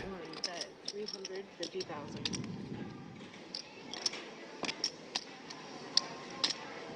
Hey, why not bet till your opponents fight back? Seat 3 call. Jason going to peel with his gut shot. He is best now with queen high. Can't imagine him calling a big river bet based on what we've seen so far, but hey, anything can happen. I think a sized up double barrel on the turn would probably get the job done, but we'll see if Mykhailo has it in him.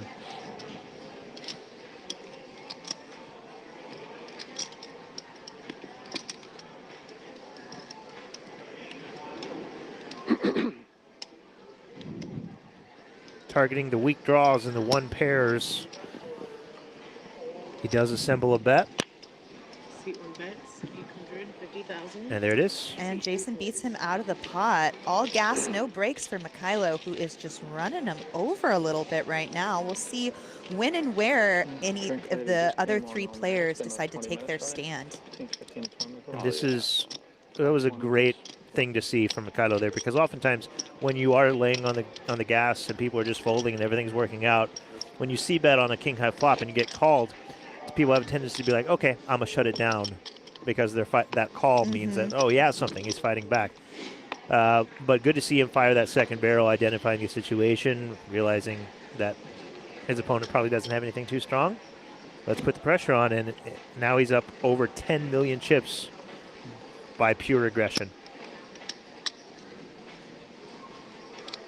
Likely going to see another V-pip here. Queen 10 suited. 400,000.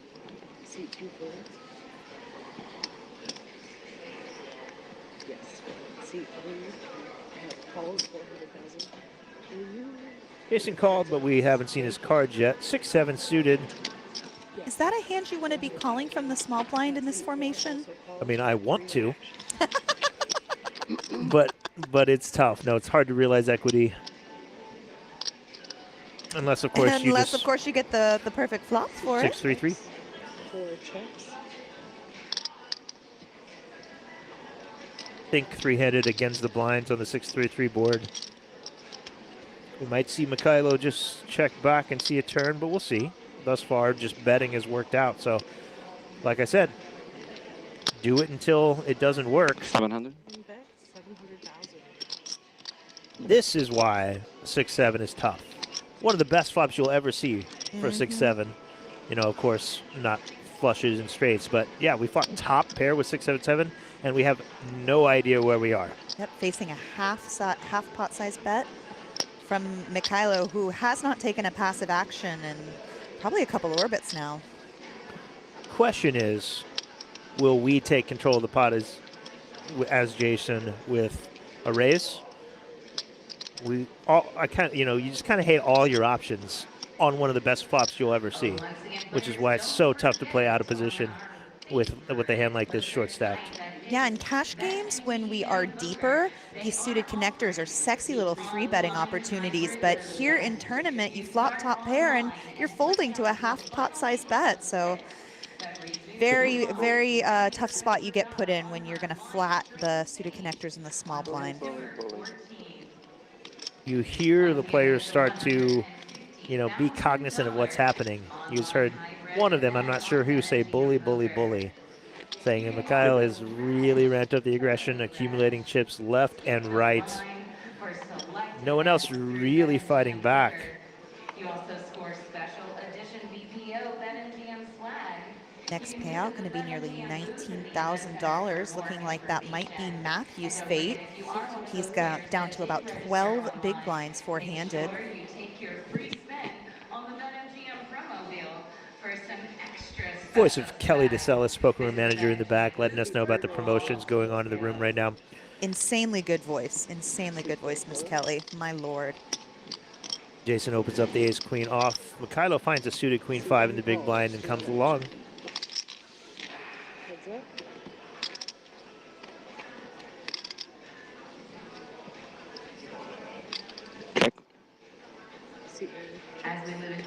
A pair for both players. Jason c-bets.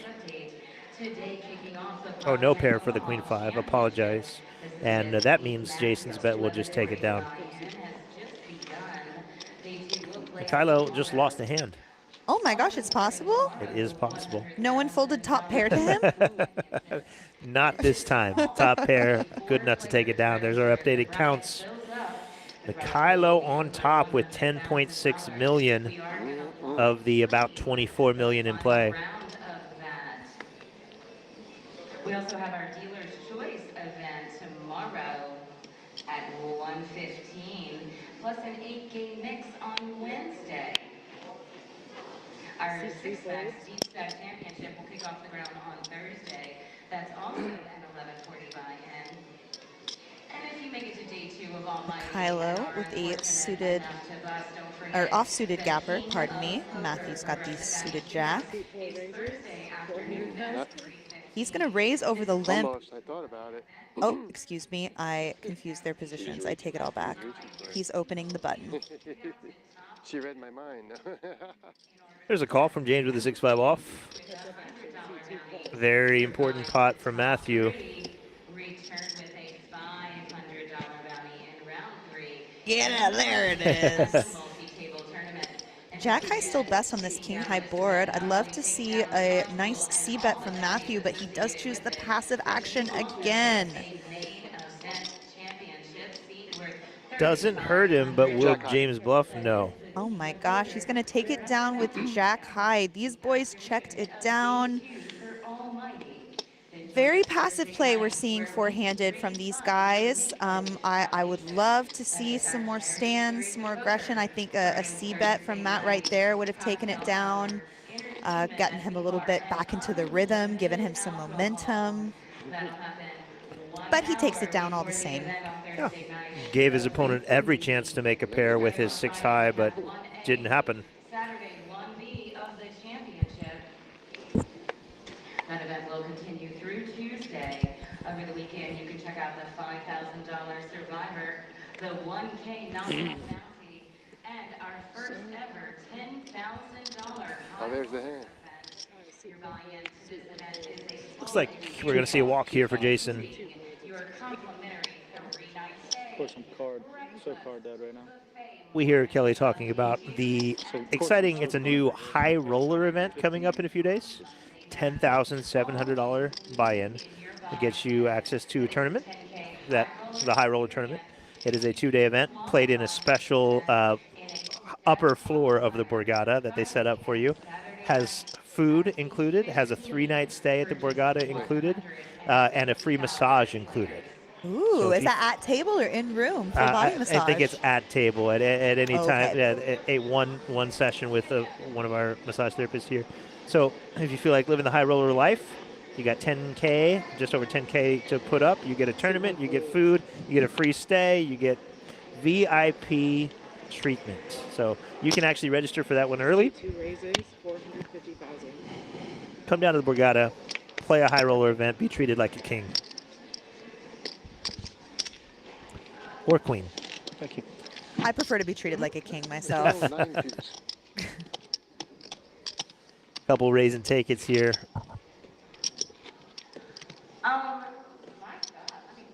Whoops. Are you seeing any body language tells from our final 4 remaining players about where everybody's head's at? I'm getting a lot more timing tells where they're telling you exactly what they have. Like that last hand where we checked it down with the jack high. Matthew just like very quick checks. I don't have anything. Happy to send all that information out into the world, but nobody's really punishing him for it. Like, we're just playing our cards. Yeah, and I mean, with the way that some of these guys are playing, when they finally do wake up with a hand, I don't think they're gonna be getting any value. Certainly not out of Mykhailo. I'll be right back. Did she say delicious food? For 50% off? Why is it 50% off then? Yesterday. But yeah, body language, Yeah, it's like timing. you're trying to get rid of the Players seem to be happy to just they're playing quickly, which I appreciate as a commentator. Fast action, especially when we're not having really like 4 hands that are raise and take it's or walks and that sort of thing. So I do like the speed of play.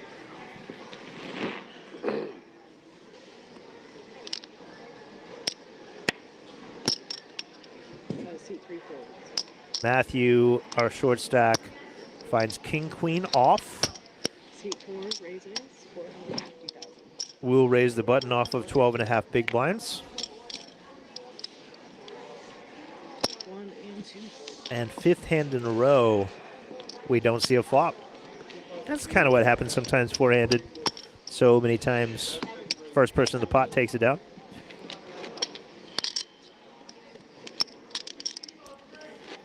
The stacks have sort of were quite leveled off after the eliminated of Pavlo, and with just some really nice consistent aggression, Lendel has skyrocketed up to the chip lead, leaving Hoynowski with 15 big blinds to stay in the mix. All right, Caitlin, so you've kind of, well, action, slow down. Let's talk a little bit. You've kind of carved out this space in poker for yourself. Comedy, skits, you know, a lot of content. Sketches. I feel like skits is something you like do in the backyard to show your parents. Okay, a sketch is like what an adult comedy writer produces. Apologize, meant no offense. I'm teasing. Comedy, sketches, impressions. What made you transition?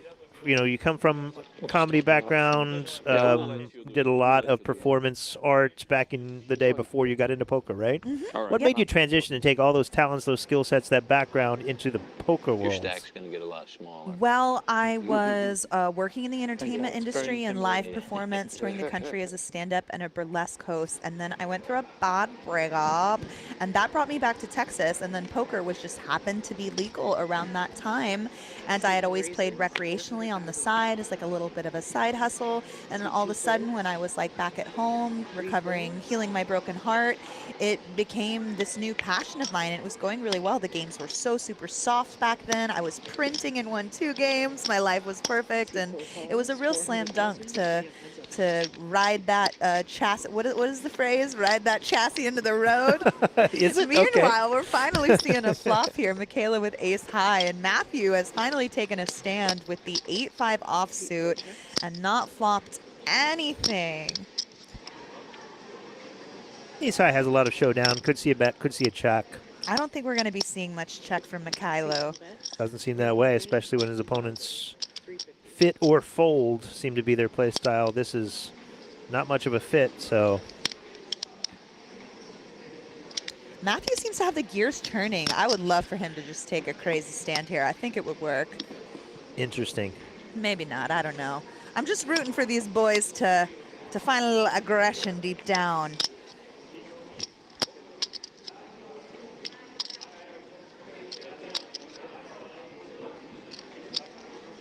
This is the first time we've really seen Matthew take this long of a tank, but unfortunately he is not going to fire the trigger, but he did have some devious thoughts that gave me hope. I bet you Mykhailo thinks he just got him to fold a pair, because the 8 high, I do love the wheels turning of like, hey, this guy is bullying me. He's raising everything. This is a 7 deuce 3 board. I'm in the big blind. Can this be the time that I fight back? He thought through it, decided not to, likely knowing that his opponent's never folding a pair in a spot like that, but he didn't have one. Coming up on our first break of the day shortly. This will be last 1 or 2 hands. We're going to have a 15-minute break or so every 2 hours. But don't go anywhere. We'll have a promo video, and then when it's finished, Caitlin and I will be right back here to carry you through to the end. But in the meantime, James opens up an ace-king from under the gun. That's rather a good starting hand, no? It's a drawing hand, obviously. Matthew with the sexy little suited connector, giving it the old once-over. Oh, boy. Hi-ya! We're going to be seeing a run-out. All right, I got that cards. You wanted to see aggression. You found it. Hi-ya! Reward my boys stand with some luck here, poker gods. Matthew puts 12 big blinds in with a 9-10 suited, gets called by top of range from James, and Matthew still has a near flip for his tournament life. Oh, boy. Ooh. 8-ball side pocket. Wow, reversible outs. Come on, 2. Ooh-wee. 2. Don't say that. 4, a brick. Nobody makes a pair, so James, ace-king is good. Good game.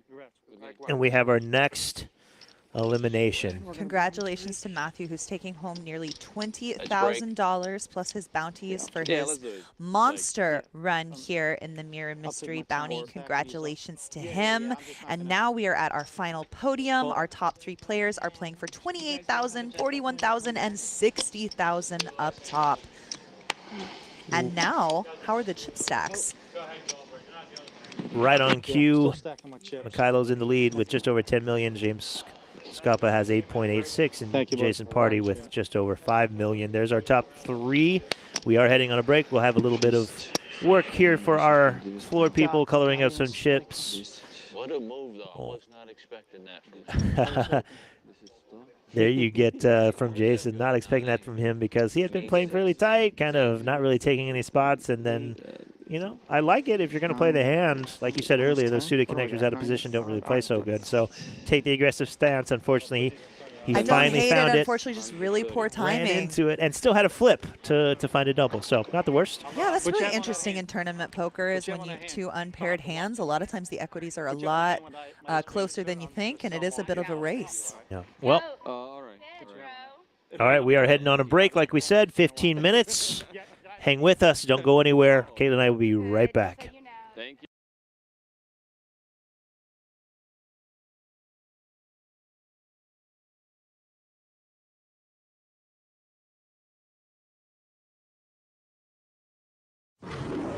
Oh, what's up? You watching the game? Or maybe the one later. Put a little BetMGM action on it now. Any game becomes the game. When you got overs and unders, you're in it every time they throw the ball, kick the ball, dribble the ball. Maybe it's not even a ball. Who needs a ball? Now that bet's got you watching every inning, half, round, period, set, hole, a lap. Right from the edge of your seat.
it's about to be a party in here. BetMGM's got all the sports betting in one place. And it's live, baby.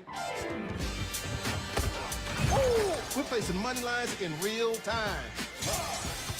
We got second half spreads and third set winners as they happen. Overs hitting in extra innings. Live is where the action is at. And with BetMGM, woo, I got the best seat in the house.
Tap into BetMGM Casino, and you're entering a huge library full of exclusive games.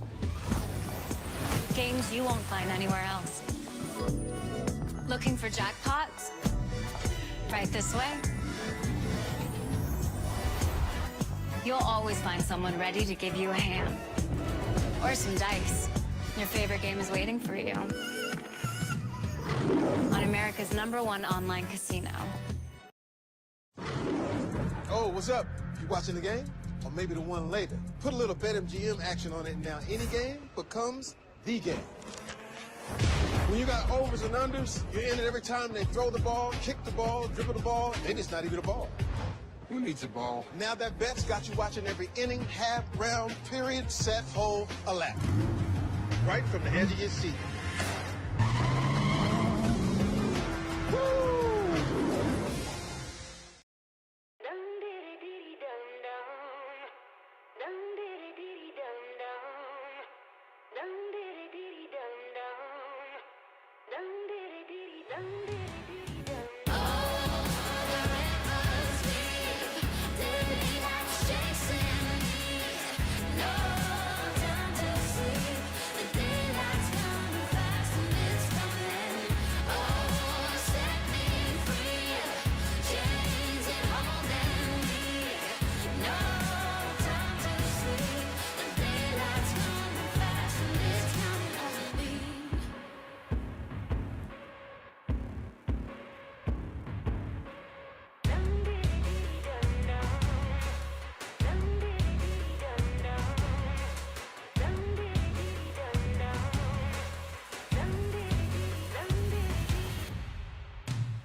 it's about to be a party in here. BetMGM's got all the sports betting in one place. And it's live, baby. Ooh, we're placing money lines in real time.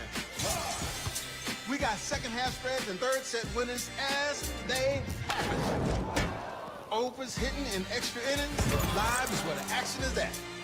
And with BetMGM, woo, I got the best seat in the house.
Tap into BetMGM Casino, and you're entering a huge library full of exclusive games.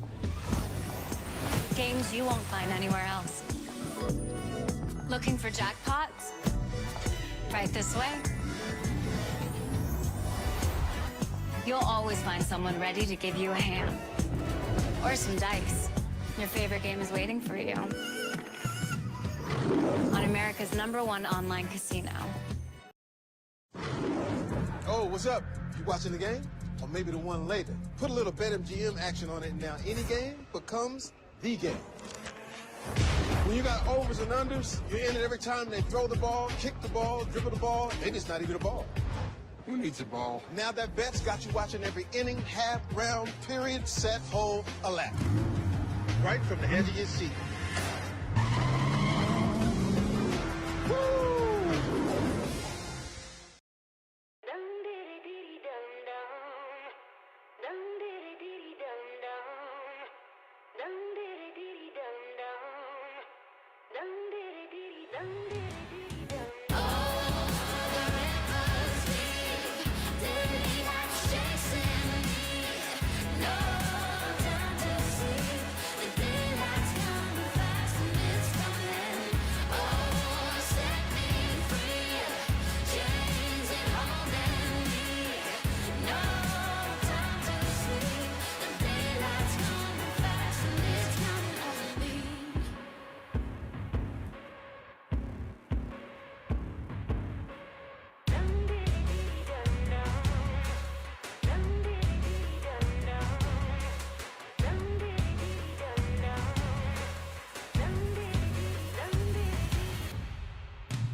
Oh, it's about to be a party in here. BetMGM's got all the sports betting in one place.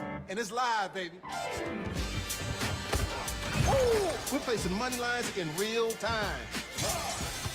We got second half spreads and third set winners as they happen.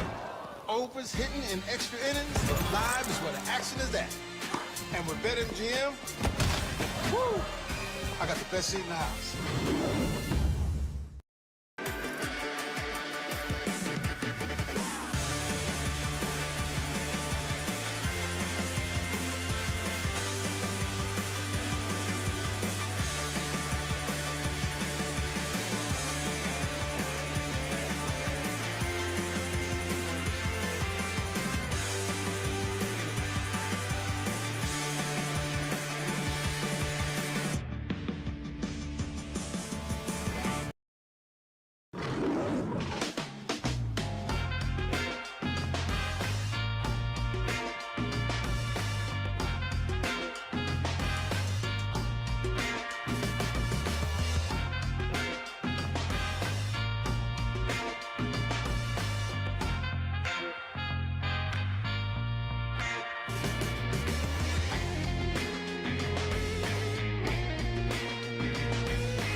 Tap into BetMGM Casino, and you're entering a huge library full of exclusive games. Games you won't find anywhere else. Looking for jackpots? Right this way. You'll always find someone ready to give you a hand. Or some dice. Your favorite game is waiting for you. On America's #1 online casino. Quarter of the pot at least. And that's exactly what that Welcome is. back to the Borgata Hotel and Casino. We are three-handed now in our mirror mystery bounty final table. These boys are playing for 60K up top. Next payout, just under $30,000. We are left with two players that have shown a propensity to be a little cautious, want to show up with it, and one player who has put his foot on the gas pedal and is ready to drive this thing into the garage, as they say. Nailed it from 619 entrants. The final three, this $1,250 event had $500,000 guaranteed in the prize pool, but got $680,900. So they blew that prize pool out of the water, as so often happens here at Borgata. Three players fight, 60K up top. Mykhailo holds the chip lead. Let's watch him go to battle three-handed.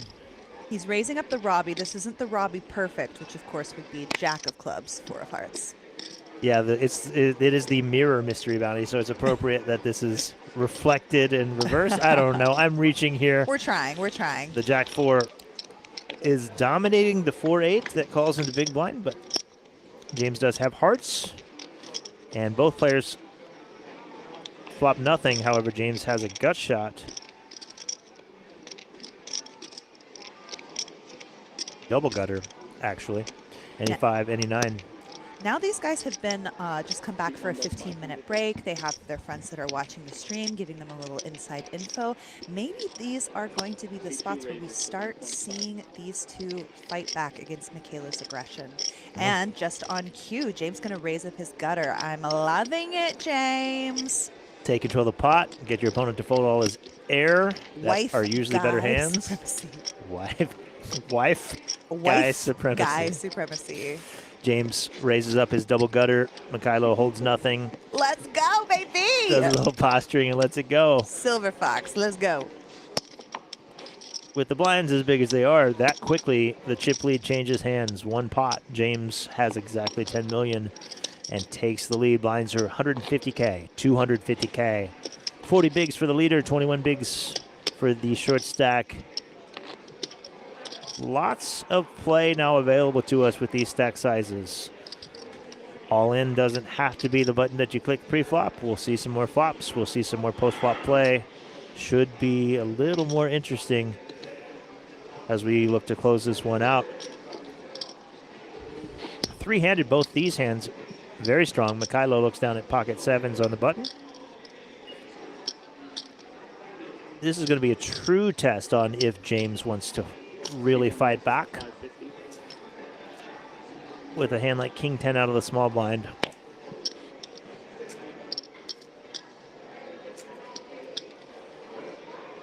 There's nowhere to run, nowhere to hide in three-handed poker. You're in a blind or on the button every single hand. You raise your what, 5? Got to get in there. Suited double gapper for Jason. Nice little spot for a defend, perhaps. We'll see how he feels about it. 3 folds. He says no. He says no. No, baby. A lot of times in full ring games, we know that if an early position raiser opens or something and we have 3-6 suited in the big blind, then oftentimes our cards are at least live. It's easy to know where we are in a hand. Not the case in three-handed poker. All ranges are very wide, so you really have to get in the mix because the blinds are coming around quickly. Those who are able to identify situation spots, aggression, usually perform well in short-handed poker. Two of hearts is exposed. We got 2 of hearts exposed while the cards were going out. Make a little mental note for yourself. Hopefully James did. He got a deuce in his hand. Shout out to Charles in the box. All dealers, you know, cards are exposed time to time, but thus far has been very smooth, very clean. We haven't even noticed any mistakes. So if you're going to, as a dealer, if you're going to expose a card, let it be a deuce. You hate when a dealer exposes an ace. You feel bad for everyone involved. Here, Jason's going to limp in the suited king, and Mykhailo is going to outflop him and connect the top pair on the board. This is a situation where Jason probably could have opened here and gotten Mykhailo out of the pot. Now Mykhailo has a shot. Depending on sizing, Jason might be tempted to continue with an over, backdoor flush draw, backdoor straight draw, and sometimes the best hand. 3 to a straight, 3 to a flush, never a bad thing. Calls the one big blind bet. Turn brings none of those backdoor potential. Check. Checks it over to Mykhailo.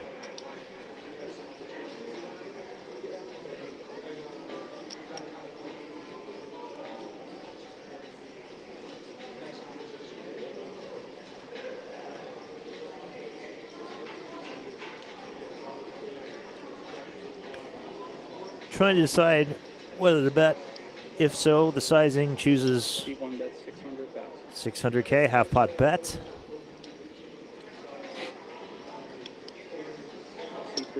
Look at this. Jason, a non-believer. And if he didn't believe him on the turn, King High is ahead of all draws. The 6-7s, the 5-7s, the 7-10s, the 10 jacks, the 10 queens. Mykhailo happy to take a showdown value. 8s and 3s with the king, 9s and 8s for the 5. And Mykhailo probably thinking no reason to bet. Worse hands fold, better hands call. Let's take this top pair to the river, to showdown, and takes down the pot. Next payout going to be just under $30,000. We're playing for the 60K up top here at the Borgata Open Mirror Mystery Bounty.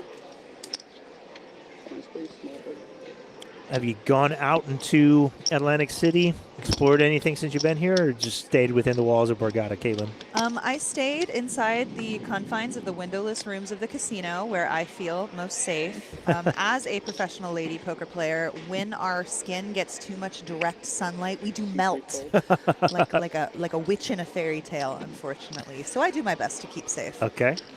How about you? You've seen any sights and sounds beyond the poker room walls? I've just driven back and forth to the airport 3 times. So yes, but not really done anything. This was the first place I ever gambled, though, Atlantic City. Oh my gosh, special memories. I know, I'm back. Wasn't poker, though. It was roulette and blackjack. Ooh. Were you lucky in your Oh, yeah. endeavors? I'm always lucky. Luckiest guy I know, Caitlin. A pot brewing. Mykhailo flops bottom pair on the 4-6-6 board, and James flops an open ender. Pretty six of hearts sitting there in the middle as well.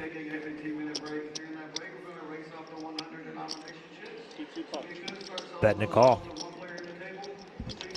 Mykhailo did raise this hand pre-flop. Oh, how the tables have turned. 5 on the turn puts James out front.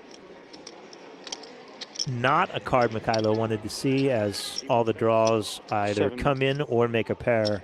Really, there's not many cards you want to see with the king 4.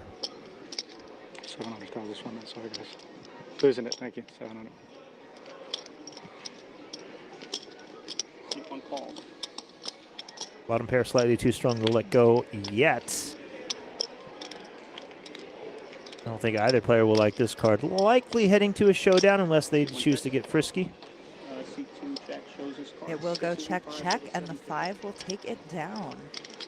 James extends his lead simply by making the best hand. And now we are going to do a little floppy do on the chip leader count yet again. Floppy do, technical term? Floppy do is a very technical term. I learned it in college. My bachelor's is in floppy do.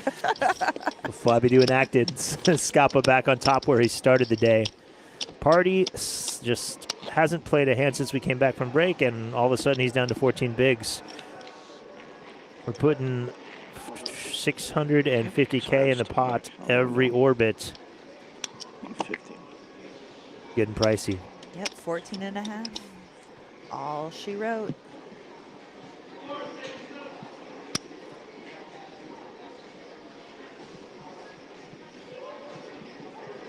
The last hour of the last level, everything went right for Mykhailo. The first 15 minutes have not gone particularly well for him. Not huge pots, just lost a couple medium-sized pots.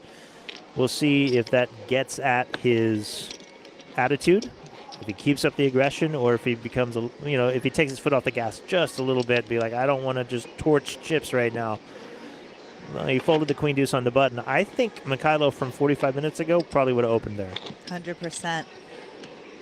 Jason getting super lucky. His opponents didn't have much going on there. He gets a walk as the short stack. I saw some of the wheels in James's head start to turn, maybe identifying that Jason is over folding, and perhaps he could have attacked with the dirty diaper there and taken it down. But as it is, we're going on to the next. I have a feeling that Jason will not be folding this hand. Yeah, let's see if he goes. Oh, no. You want action, we got action. Oh, we got fireworks. Let's see if he recognizes a spot to limp. He does. Let's go. Wow. Sets the trap.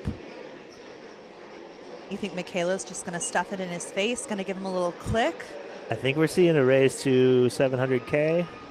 Would be my prediction. He's a savant. 900, a little bigger. That's fine. Oh, Jason is loving life. Oh, goes for the quick snap, but luckily we're blind be blind. He's going to get the call anyway, and he is in a great spot to double up three-handed here. That face says it all. This is a cooler in a full ring game. Kings versus queens, three-handed. Blind be blind, no less. Oh shit, one queen. Yeah, I had one.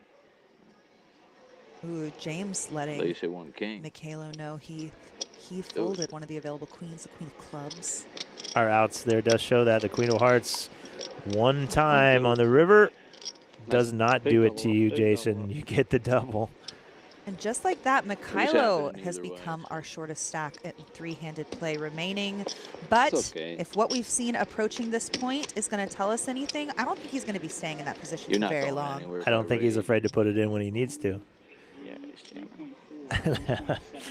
Jason just said, "You're not going anywhere if I raise." Are you? Oh my god! You see Mykhailo's face. Shook his head. Of course not. I have pocket queens. Give me aces there. We'll knock you both out. That would be a sick ending. Scoppa living in dream world. 3.750. Yep. That is what some people would call a flippy-do. Mykhailo at the bottom of the counts now with 5.5 million. Pardy now in the middle of the pack, and Scoppa holding on to the lead. Still left with 22 big blinds, plenty of playability, especially since he has proven to be the player who's willing to dig his heels in and put it on the line, playing aggressively.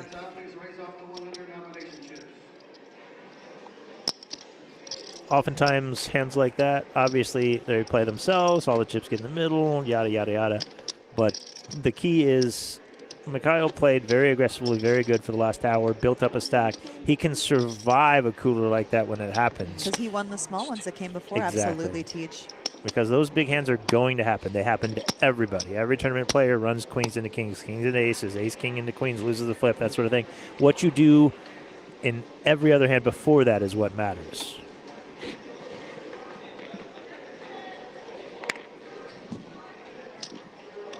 Another monster for Mykhailo, this time in the small blind, ace-queen off. Does he lay the trap himself, or does he continue raising when he has a playable hand in the small blind?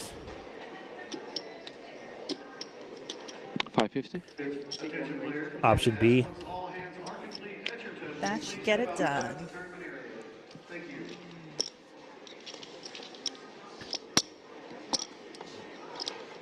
Jason rocking the tattoos with the Yabba Dabba Doo hat. Actually, Jason and James both. How do we feel about sleeve tattoos, Caitlin? I'm for it. I'm pro sleeve tattoo. I'm pro inked up daddies. Inked up. Okay, we're putting more boxes to tick here for Love of Our Life September. Inked up. Inked up daddies, silver foxes, wife guys. And I have a Australian very, accents. I'm a bit of a, there are foodies and then there are mannies. I'm a bit of a manny. I have I'm a connoisseur of male archetypes. I have plenty of room for all of them. 1 plus.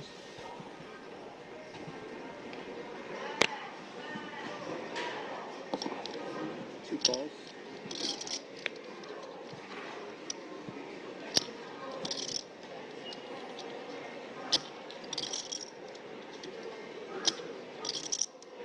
Jason not quick to check his option here versus James limp with a couple of napkins. Maybe this cooling off Mykhailo is giving him a little fire in his step.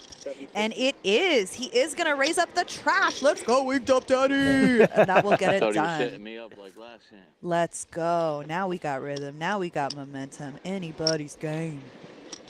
Thought he was setting me up, but I'm going to raise when you limp. Not letting him sneak in. Quick breakdown of 3 players we have remaining, starting with the chip leader. We got James Scoppa. He came in as the chip leader. Doesn't play many tournaments. Has only 6K or so in hidden earnings, but Queens, kings, aces. comfortably on top of the counts in this one. Second place, you got Jason. He's on the right in the Yabba Dabba Doo hat. Jason from Ansonia, Connecticut, with 344K in live earnings. Jason, also our seaman, served our Navy of our country very proudly for 4 years. And then on top, the most live earnings, the most experienced tournament player, according to Hendon Mob, is Mykhailo in third place. He's from Brooklyn, New York. He's got 400K in earnings and has been showing that experience thus far at the final table. Mykhailo also has a very successful tile installation company. So if you need to get your bathroom redone, you look up Mykhailo.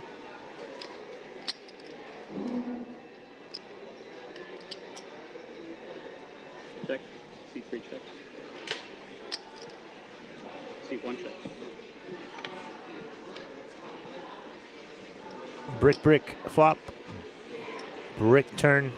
C3 bet. Jason with 9 high pounces on the opportunity. Those kings transformed him. He's a new man. Yeah, he is Yabba Dabba doing it up.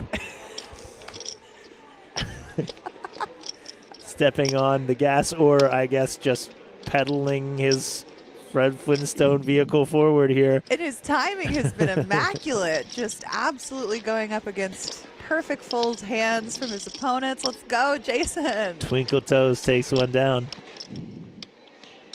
Do they want him stacked in 20? It's preferred, but as long as they're clear and not mixed. Asking the questions at the very end of the tournament appropriate. Do you keep your chip stacks in stacks of 20? Do you get creative with it? Do you I build put it castles? in stacks of 20 unless I have a massive chip stack, and then we're going to build some sort of castle or building. They're still probably going to be in 20s, but then I get to be more creative with what they look like. It's just, I don't know. Only nits build castles, Tej. You're better than that. No, I say castles, but like sometimes it's just you can't keep them all in stacks of 20s on the felts because they just take up too much space. So you have to build up. That's fair. But these days in tournament poker, tournament directors are so quick to color them up, you hardly ever get a chance to have massive stacks. That is one of the real tragedies of modern day poker, but it makes lives easier for our dealers, and we do love our dealers. They're working really hard. So even though it's fun to have piles and piles in front of us, we do have to keep in mind that a lot of people are at work. And just like pace of play too. Like it takes so long to count your stack when you have piles. There is a tournament out at Thunder Valley we were talking about earlier. There's a tournament they call the Leaning Tower of Chips that they do during some of their series. No color ups the entire tournament. So you get to the final table and hundreds are still in play. Oh, that's so fun. I feel like that's how like when you see like the main event photos from like 03, 04, 05, they're just sitting on absolute dynasties. It's a nightmare. It's a nightmare for Imagine everybody. having 10 million chips with hundreds in play. Oh my goodness. Yeah, it is a nightmare. It really illustrates why we color chips up. But once, twice a year over there, they do it, and it's fun, and it's really hard on the dealers, like you mentioned. But players get to showcase their chip stacking abilities.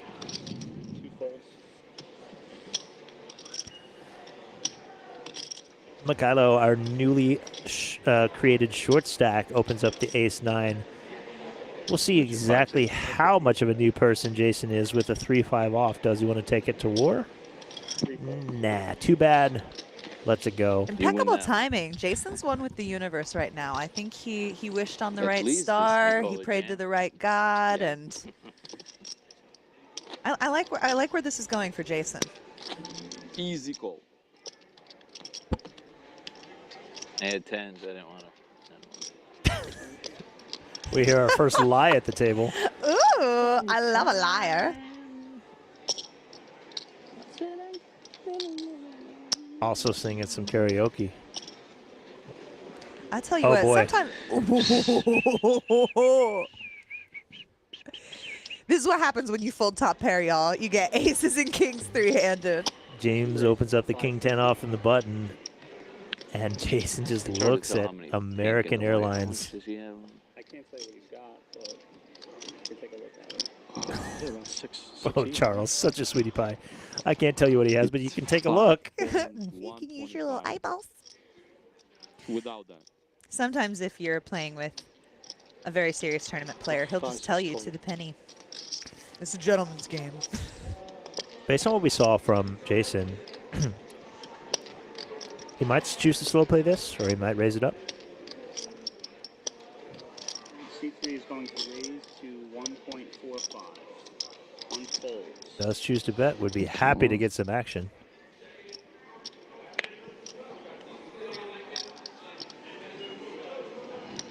It's not going straight into the muck for James. This is a strong hand. We're in position.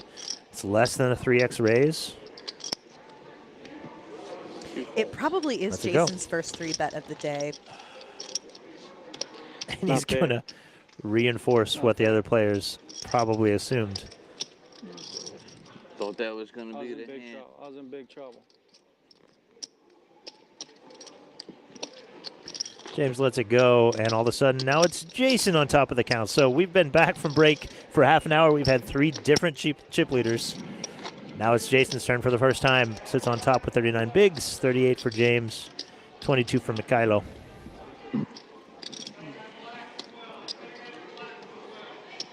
Really, like, three-handed, if you're not getting action from King 10, like a Broadway hand, you're not going to get action from much. Really hard to get better than that. Not that good. 2 face cards. 2 face cards, 2 Broadway cards at least, but maybe 3 folds. a little lie slipped in there. Don't be a annoying and fact check these sweet silver tatted up daddies. I don't think, I'm not trying to fact check. It's just interesting to me that they never lied for 2.5 hours, and now we've heard 2 in 10 minutes. I don't think he thought he was lying. Maybe saying not. Maybe, King 10 is yeah. 2 face cards. There's what's in play. No one wants to bust next because there's a 13K pay jump from 3rd to 2nd. 30. If y'all haven't already, make sure to give this broadcast a thumbs up wherever you're watching it, whether that be on Twitter or YouTube. We would love your support. Get more eyeballs on this stream. Leave a comment. Let us know you're enjoying the stream. Or let us know you're not enjoying the stream. We're open to feedback. Just say something. Just talk to me.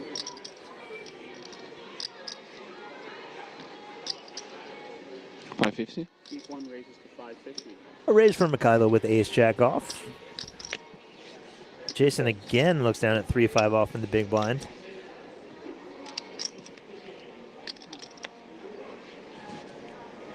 And 3 And again, lays it down. Kaylin, you were here since the start of the series, is that right? Yes, a week or so? I arrived here on September 3rd. Let me ask you, somebody who travels a lot, you show up, you have 1, 2 suitcases, whatever, however light you pack, but do you use the dressers in the hotel room? Do you unpack and put everything in dressers and closets, or do you? 100%. This is one of the most grown-up things about me is my travel habits. Okay. I always clean my full apartment, do a full load of laundry before I leave for the trip, so I come home to a clean place, and I do unpack fully the first night I'm there. My nice clothes are hanging up in the closet. Wow. All my folded clothes are in the dresser. Everything's all put away. It's probably like the nice, because you have housekeeping to really maintain the cleanliness of the room. So traveling is really the most hygienic I am all year long. Yeah. But is there a limit on how many days that you choose to unpack? Like if you're in a hotel room for 3 days, still unpacking everything? What's the number? Yeah, I think I am unpacking 3. Maybe if it was a 2-night thing, I leave them in the bag. But at that point, I probably only brought a duffel anyway. Meanwhile, Mykhailo here dominating the open from James. Ace-4 offsuit. See if he decides to take some aggression here from the big blind. 22 bigs. I think we could take either option. A jam is not totally inappropriate. Certainly from an opponent that is admitted to folding ace-queen, I think we're jamming here, and He said, I can't call. Mykhailo identified the same conclusion. Of course, you got a big hand. Like that. Medium.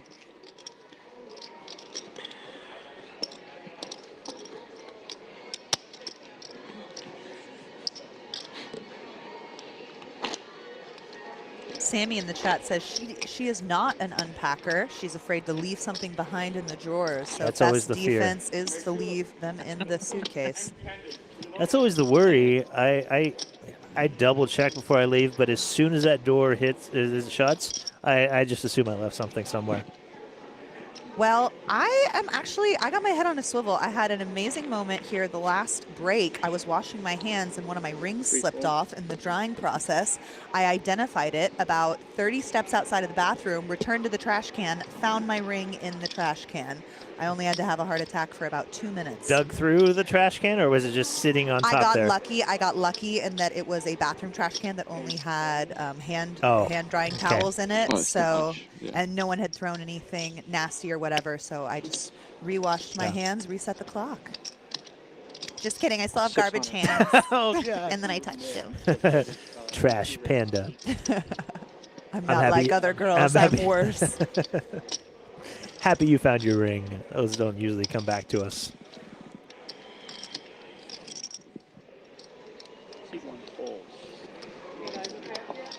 Can I have green tea, honey lemon?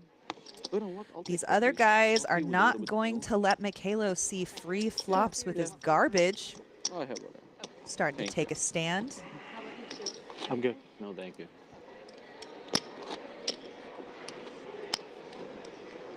Can you take these? Yeah, I'll take whatever you don't want. Mykhailo Yeah, first they should ordered just green tea, get honey, lemon, and then yeah. said, you know what? I'll take a coffee. So maybe he needed to wake up. Heck Gonna yeah. go for the Jeez. caffeine. What's your most controversial drink order? Like alcohol drink or any Either way, beverage? what would somebody raise their eyebrows at that you enjoy sipping on? Most people don't know what I'm talking about when I order Greyhounds at the table, which Oh, is yeah. my default alcoholic beverage. They have a lot of follow-up questions and confusion. Obviously, they've never bartended, if that's the case. Yes. I have the shittiest cards against all my small blind, always. I love the Greyhound. It was a favorite of Gavin Smith as well. He drank his with gin. Give me I something prefer to mine mix with it all with. vodka, though. Nothing. Greyhound and a salty dog. Yes, I try not to do the salty dogs at the table because, of course, that can be quite messy. Yeah. Getting the salt on the felt, and then people are picking at it like apes and the bugs, and I don't like that. So I just do a Greyhound at the table, salty dog at the bar. Same drink without salt, right? Yep. Yeah.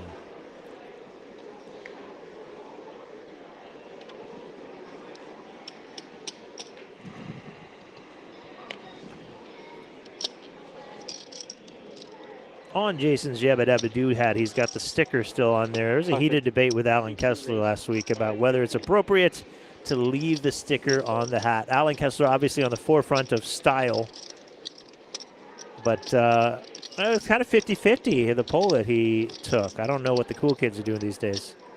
Maybe I Sammy leave G my can help stickers us. on. You do. Oh, yeah. Sammy, please sound off in the chat and let us know how Gen Z feels about hat stickers.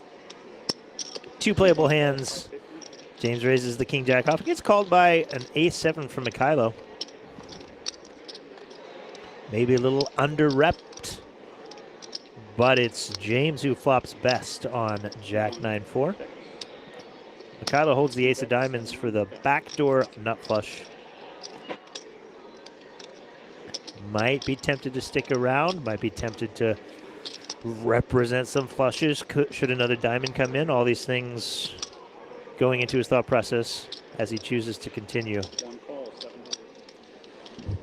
Ace-high often just the best hand here as well. Oh boy. Another diamond peels off. They both have a very strong diamond in their hand. I think we're going to be seeing a river here. James double checks, sees the second best diamond in the deck in his hand along with top pair. Likely going to motivate him. Oh, just checks it back. Oh boy. Oh no. Nuts for second nuts. And honestly, James gets very lucky there because should he have bet there, he'd likely give Mykhailo the full double. Now he might not get everything. We'll see if Mykhailo bets.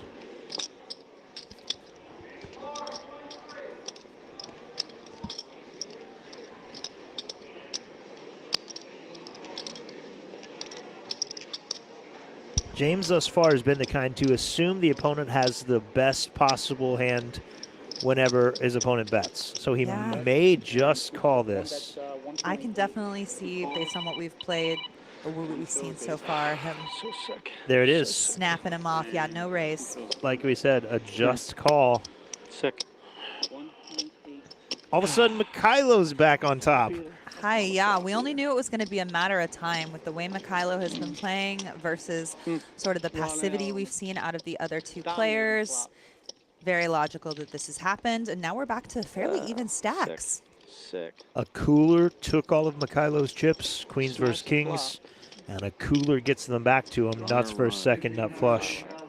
A lot of redistribution going on, and Scoppa, my beloved wife guy, who came in today as the chip leader, now finds himself at the bottom of the pack three-handed. But he still has 24 bigs, very playable stack, plenty of opportunities still to come. God, he's probably kicking himself for not betting that turn with top pair and the flush draw, but doesn't always come a diamond on the river.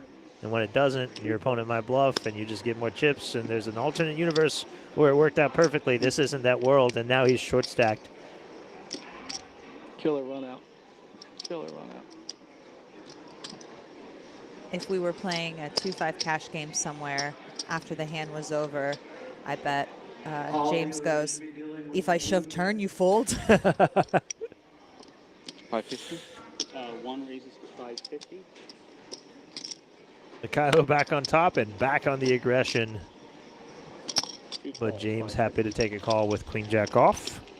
Dolly Parton in the mix. He's not limping these hands anymore. His opponents did wisen up to that and start clicking it back. He flops best with bottom pair and on the ace high board. Nobody with a spade in their hand. One bet, 500. Not enough to continue here for James. Take it down with the one big blind bet. Maybe some reds. Sure.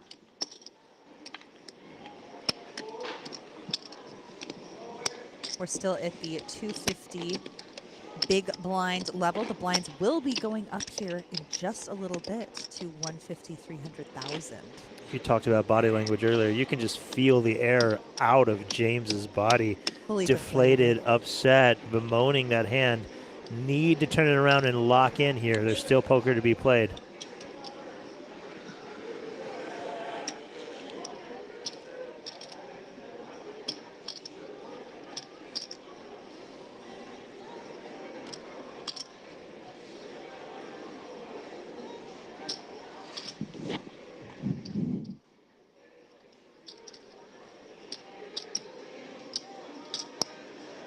One raises to 550.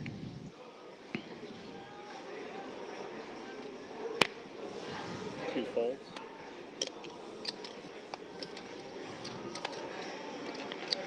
Kylo takes another one down pre-flop with an open and two folds. He's got 11 million. All of a sudden, back in that dominating position like that Queens versus Kings hand never happened. All the momentum back on his side.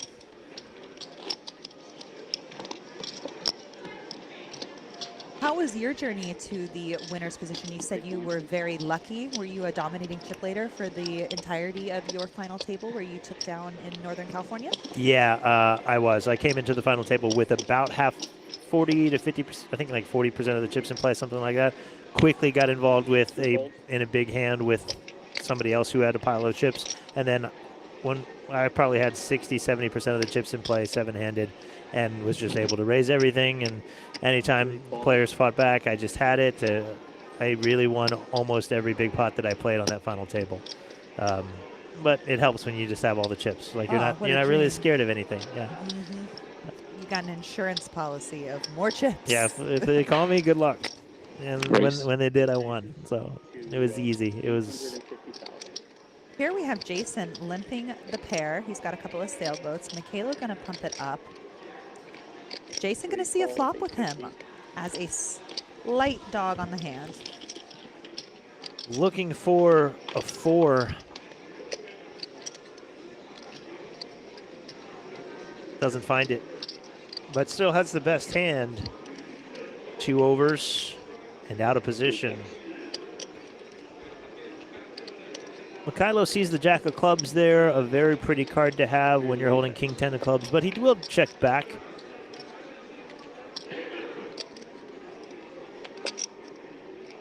Clubs come in for Mykhailo. Free check. Jason trying to get to a cheap showdown with his pair. Mykhailo has all sorts of cards that could give him the winner on the river, but will he now start betting to try to take this down without getting there? He will. 900. Player 1 bets 900,000. They go with about half-size pot bet here on the jack high board. And player 3 calls. Jason quickly puts in the call.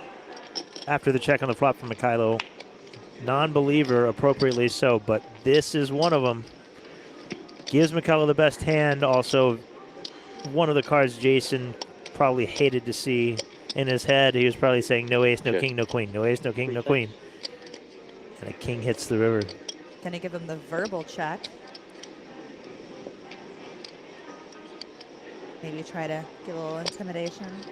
Very clear value bet for Mykhailo.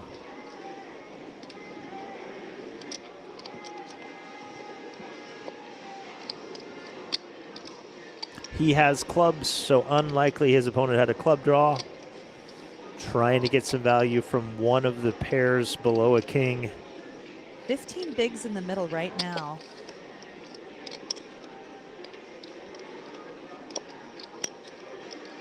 $2.6. That's a chunky bet, 2/3 pot.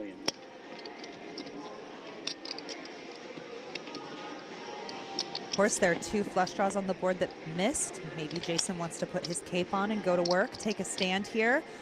What we've seen from Jason before, I'm led to believe he'll fold, but we're capable of anything. Well, we know that Jason and James think Mykhailo is a bit of a bully with the chip lead. We also know that Mykhailo checked the flop, so spades, we can probably discount some of those.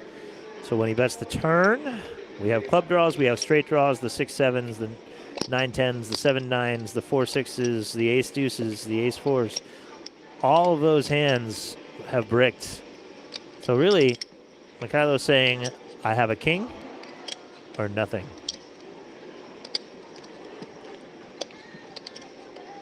Especially with this sizing, so big. I know 2/3 pot bet isn't quote-unquote big, but in this situation, this is a large portion of both these players' chip stacks. And if Jason calls here, he will move to the short stack below James. Has he had enough of Mykhailo's aggression? Has he had enough of these bought pots with nothing? Watching the TV screen in the corner, seeing Mykhailo over and over take down pots without the best hand. Does Jason take a stand with 5th pair? It feels like he wants to.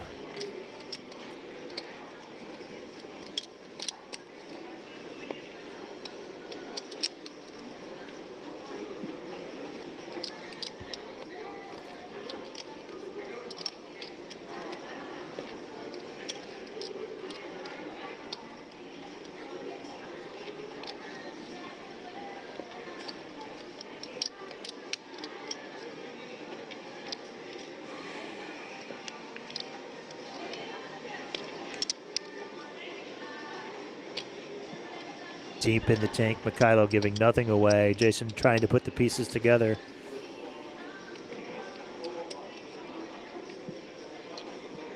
All the draws miss. You look at your opponent. Do you have a king?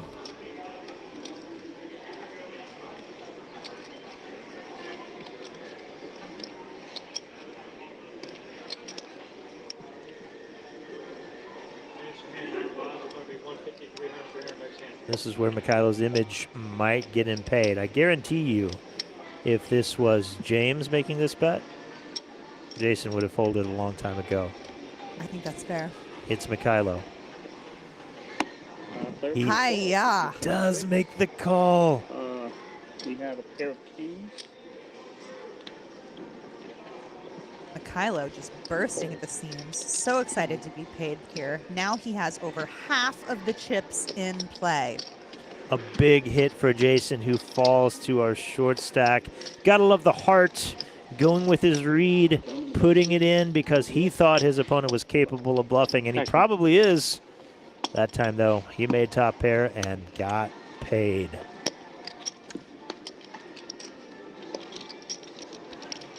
Charles rotates out. Jessica comes in for the next down, and Mykhailo sits with 62 bigs, 37 combined for both of his opponents. Fuck that hand, though. It's...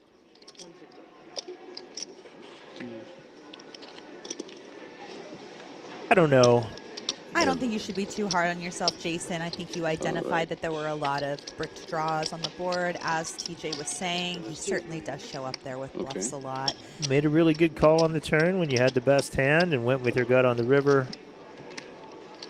And the rich get richer as a suited big slick is in the small blind for our chip leader.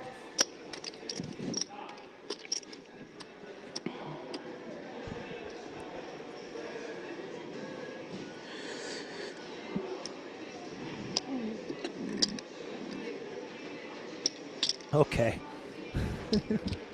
Somebody's microphone picking up some fun. Mykhailo, ace, king, hearts, small blind, plays it as a raise. He's got 69% equity.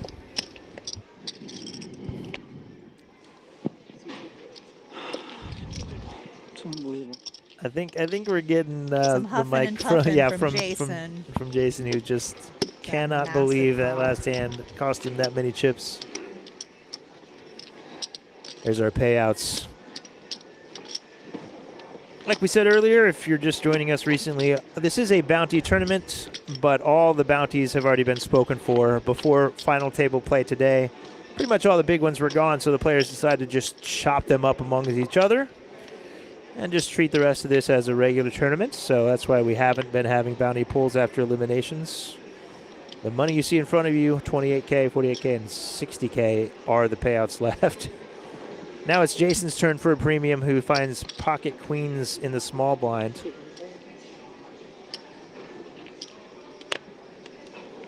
I'm all in.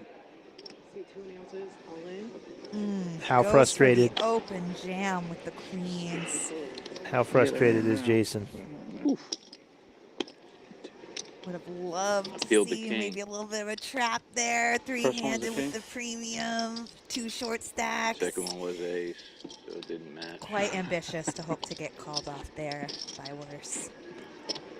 Jason's funny. I like this. He shoves the queens, and then Jason said first one was a king, second one was an ace, so it didn't match. Actually, king 7.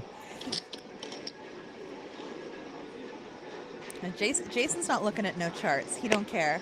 Bother somebody else with your questions. Blinds are up, as you mentioned a little bit ago, up to 300K big blind. Jason sitting with 11.5 bigs, opens Jack 8 off with a limp, actually.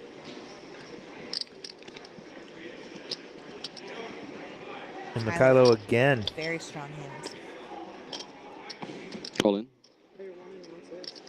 It's time to turn on the jets as chip leader.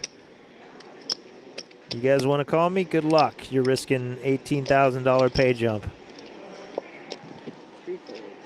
Gets it through.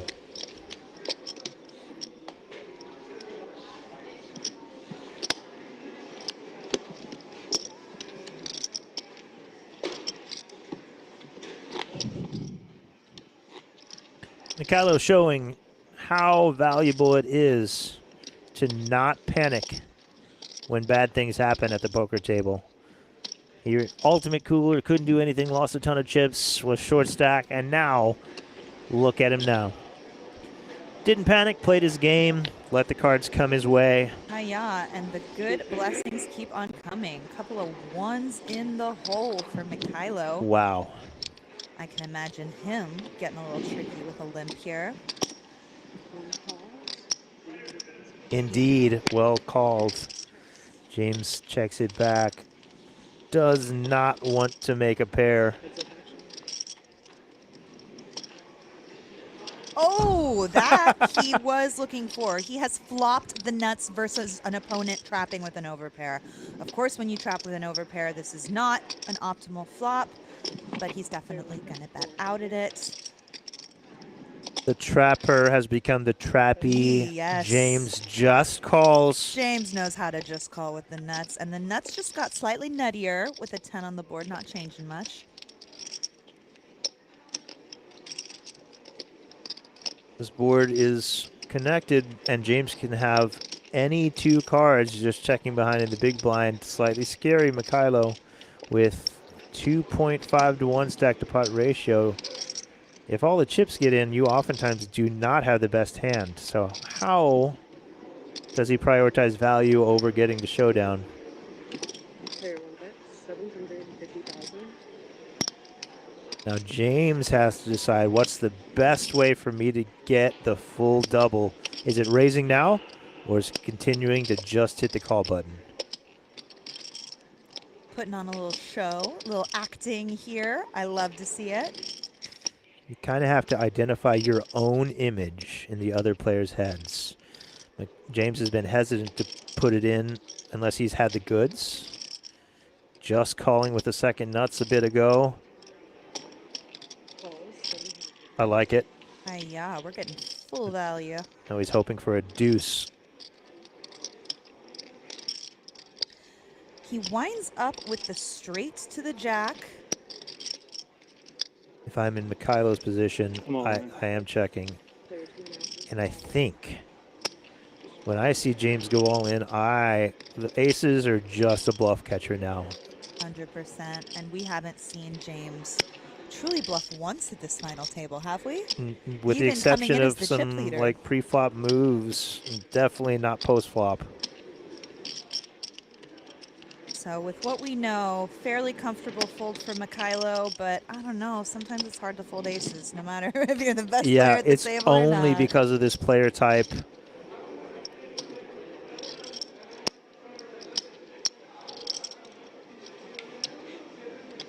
We're getting just over 2-1.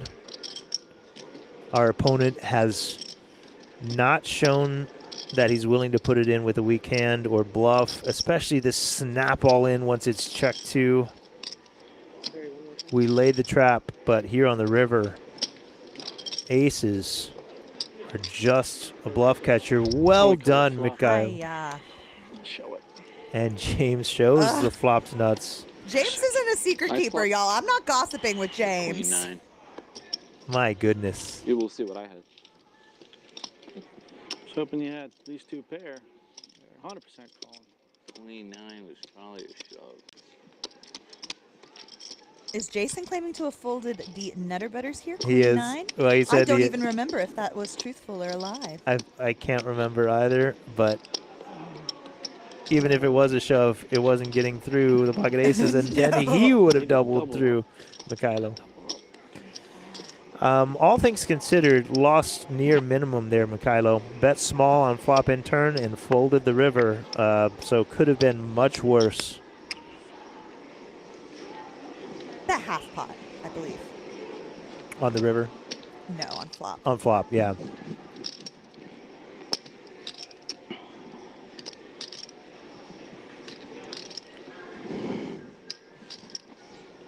Can't be too upset. Still sits with a comfortable chip lead. Yeah, it sucks when your aces don't win, but when the other guy flops a straight and you don't double him up with aces, that feels like a win to me, honestly. Victory.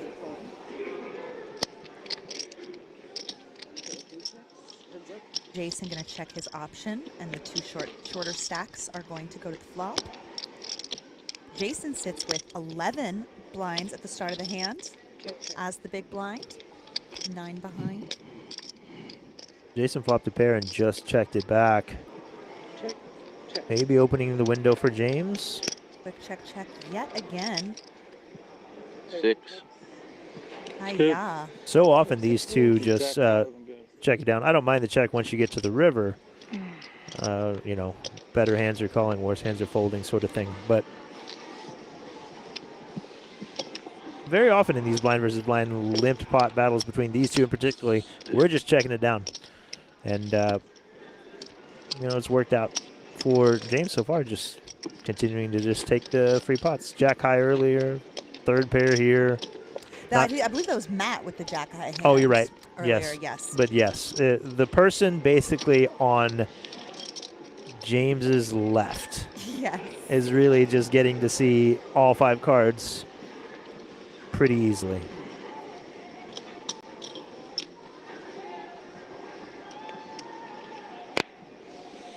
Two folds.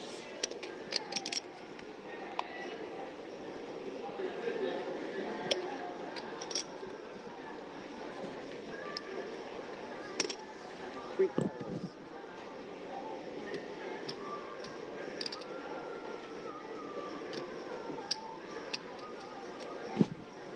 One checks. Heads up to the bottom. We'll see a flop, another limped pot. Jason flops a flush. Jack high flush. Mykhailo runs into the flopped strong hand twice in a row.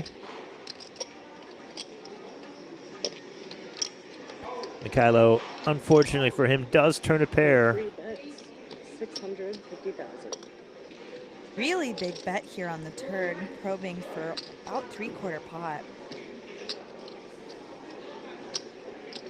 Or excuse me, he's in the small blind. My apologies.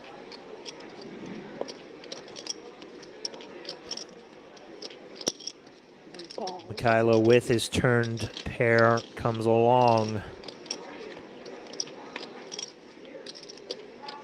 That card does a couple things. One, Jason, now there's a 4-liner. Still bets what is now the second nuts. And Mykhailo's hand got much weaker. Going for a full pot size bet here on the river.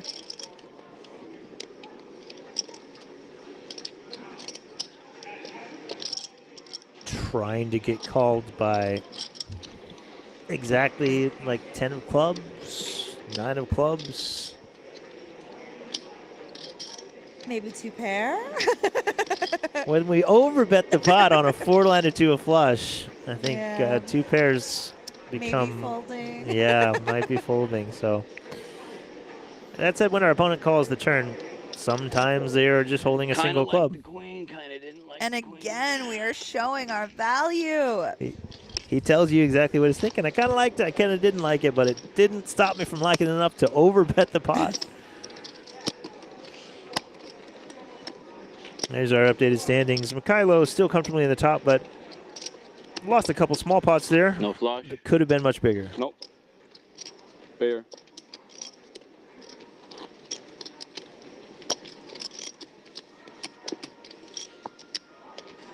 Small blind for 150. Jason asking Queen's a Mykhailo bad if card then.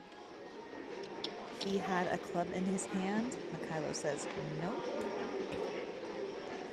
And says the queen was a bad card then. 3 fold.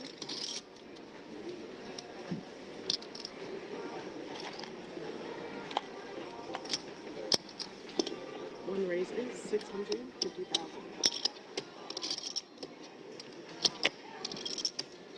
2 folds. Give me something. Jack deuce. Sammy, I know you say not trolling, but the fact that you say Bud Light Sprite is the best drink ever.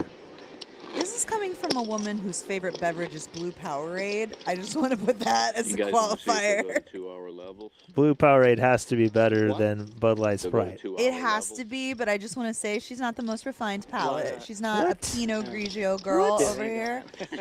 Hey, I'm down with the blue tongue, the blue raspberry flavors. So I respect and love her as she is. I'm just saying she's no sommelier.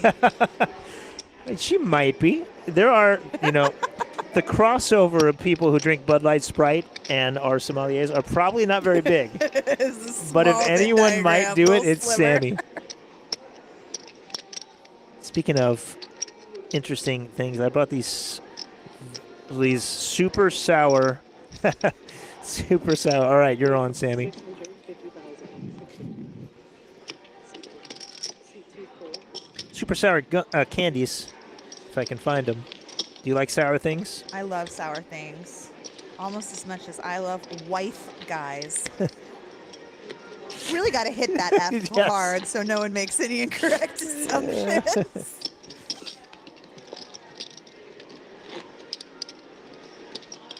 This Instagram ad got me. You ever been got by an Instagram ad? Oh, constantly. It's called like sour boss candy or something like that. Can't find it. I'll give it to you No, later. bouse me up. Bouse me up. Sour bouse. Sour boss. Sour boss candy. They like level 1, level 2, level 3 sours, and it's real natural fruit: strawberries, blueberries, cranberries, and then each level gets more and more sour. It is. You're not trying to give this to me because I have horrible breath, right? You tell me. No, I have mints for that. Here, have one. Yeah, give me one of those. I do have bad breath, actually. That's why I got insecure about it. Thank you. Mm-hmm.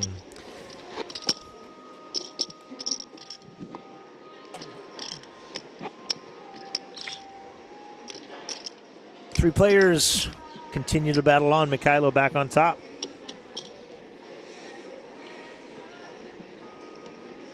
Sammy, don't believe you. Bud Light Sprite cannot be amazing. Impossible, but I'll give you the chance to prove it. Raise 750,000. See 3. 1 fold.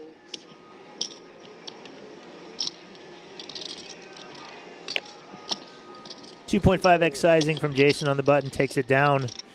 Not much to battle with from his two opponents. And Jason and James both have exactly the same chip stack, while Mykhailo has 3 times each of them.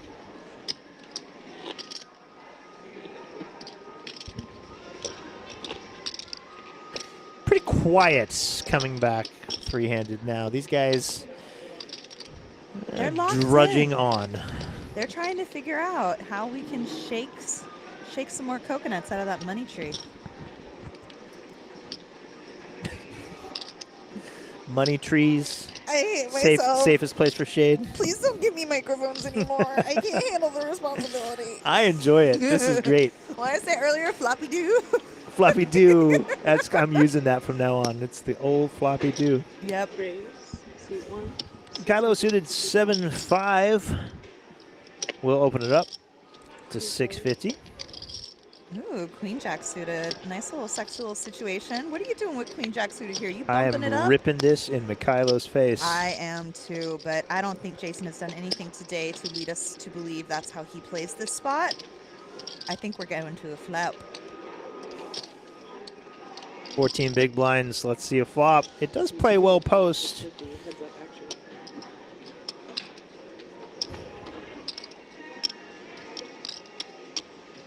Not necessarily on this board, though. He's got backdoor everything. Mykhailo has a gut shot and the betting lead and position. On the ace-high board, so often favors the pre-flop raiser. He'll be tempted to take a stab. Is Jason just folding to one single c-bet here? And that's the question we ask when we just call with his hand pre-flop. No, he is Most of the not. time, we are not going to flop anything. At least a pair. So when we have a board like that, with the 9 of clubs, backdoor potentials, if we choose to just call pre-flop, we have to be willing to continue even when we don't make a pair. Otherwise, we're just giving chips away too often. I understand it. We don't want to bust. There are ICM implications here, so maybe don't want to take the aggressive route. That's understandable. And if that's the reason, that's a business decision. The pay difference between second and third place is 28,000 and then a big jump of 12,000 all the way up to 40, almost 41,000 I believe for second place money. So they are trying to box each other out for that 12K right now. And yeah, that's a reason to maybe take the more passive route. It does change what we might consider the optimal play, but you know, we don't get that many hands. 3-handed blinds are coming around quick. That queen's pretty. Jason here with another opportunity to maybe get aggressive pre-flop versus the open of Mykhailo, waiting for the action to catch up with us. He does opt for the 3-bet. He goes with the very small 3-bet versus the limp. It appears Mykhailo limped for 1 big blind, and he pumped it up to just over about 2.5, and now we're seeing a flop. Jason flops best with top pair. Mykhailo in there with a piece, connected with the 9. All in. Wow. Yeah, and Jason just gonna rip it with top pair. Gonna be hard for Mykhailo here to call off, but I am incorrect. Never mind. Let's go. And now we've got 8 million in the middle, and Mykhailo gonna have to get lucky not to jubble up Jason. Hard to make a pair. Flop second pair. Mykhailo probably doesn't see his opponents overbet jamming when they have such a strong hand very often. So probably assumed this was a bluff. Incorrectly Maybe this ace time. queen. Doesn't get there. Jason finds the double, and he's back up to 8 million now. Now, this may be the first time I think we can have an argument that perhaps Mykhailo made even a slight misstep, just based on his, just opponent dependent. I think maybe versus other player types, that is a perfectly reasonable call. But Jason has really been fit or famine, as we were saying earlier, so his aggressive actions have only showed up as value. So perhaps a bit of a mix-up. We'll see if Mykhailo is able to do what he did before when he faced the cooler from Jason, rein it back in, win those small pots, rebuild. I mean, he doesn't really need to rebuild. He's still sitting as the chip leader, but certainly a chink in the armor. Yeah, that, like you said, a lot of value in these big bets. but it's such a small sample size. Is he never have a bluff there? I don't know, but Mykhailo thought maybe. Felt like Put it it was in. coming. Love you, Matt Hansen. Thanks for the support in the chat. He's always there. You know, irregardless of mistakes that you make. I love that Matt's got word. your support. I'm trying to remember if it's, I think it's Gabriel Iglesias who has a joke about his father saying irregardless in the very Latino accent, which I've always enjoyed. That should have been a teacher. I didn't see, but I was. He's starting a poker club, I believe. No, I'm just kidding. I was looking down. Yeah, me too. If you want to show, I don't care. But... Yeah, I don't care. Whatever. Two strong hands, three-handed king queen versus the dominated queen jack. Mykhailo right back on that horse. One raises 650,000. Mullen. Oh boy. Hi, yeah. Just under 14 big blinds. 4-7. Mykailo's certainly not looking happy. 4.4. He can't possibly know that he is in a spot where he is absolutely dominating. James been very judicial in choosing him. No, that's not the right word. Been very particular about choosing his spots. He has to imagine James has a better hand than Queen High here, but he does find the correct call, and we are going to a flop to get to heads up play.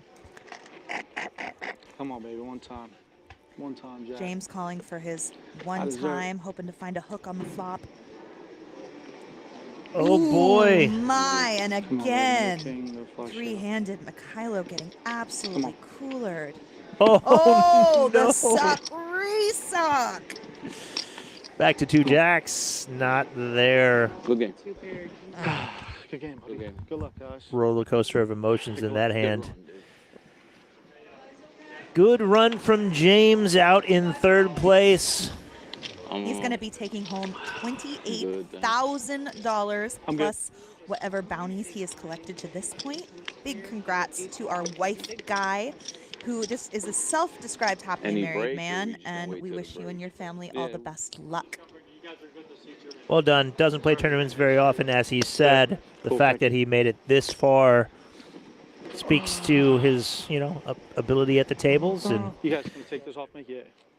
turned that deep run into $28,729. But now all eyes are on our final two players. Mykhailo on the left with all the chips. Jason Pardy trying to battle back in to this heads-up match in order to take down the $60,000 up top. Absolutely. 2-to-1 chip disparity right now, and certainly... Are we using same one? Or it don't matter? Mykhailo is in a position to take Do I have to move my chips home or the not building trophy necessary? here. But anything can happen. No, I'm fine. You saw Mykhailo's face when the jack hit the board, just to say, really? Again, I get it in, and again, I lose, and then immediately, poor James said, please, one time, Jack, I deserve it. Jack hits, and then immediately the rug is pulled out from under him, and he sees the rest of his chips move over to Mykhailo. And here we go. Heads up play for $60,000 and the title of the Mirror Mystery Bounty Champion here at the Borgata Open. I'm sorry, I did my customer service voice then. I you really turned that professional. I'm so sorry. My coworkers, when I worked at a hotel and I would answer the phone, and they're like, "Who is that woman answering our phones? We don't know her. She's nice though. We'd like to." Everybody's got one of those voices, especially if you've worked in customer service in the past. Mykhailo flopping second pair. Jason with a mystery hand. Can you go check? Huh? C2. Check. I didn't check. C or Oh, yeah. Three. Sorry. Oh, okay. Confused. It gets confusing Not heads checking. up, especially the dealer has to communicate with playing for the production. And then what are we talking? Seat 2, seat 1, or player 1, player 2? Like, these are all the things that we don't think about in order for things to run smoothly in Sorry, production. got Tripped confused. Mykhailo up there for a second, but we're good. Oh, and here we go. Chad's out with the Borgata trophy right in the middle of the table. Put them goods on the table. Let's boogie. Chad out here always wearing very fun suits, looking good, color combinations, showing off his style. Love it.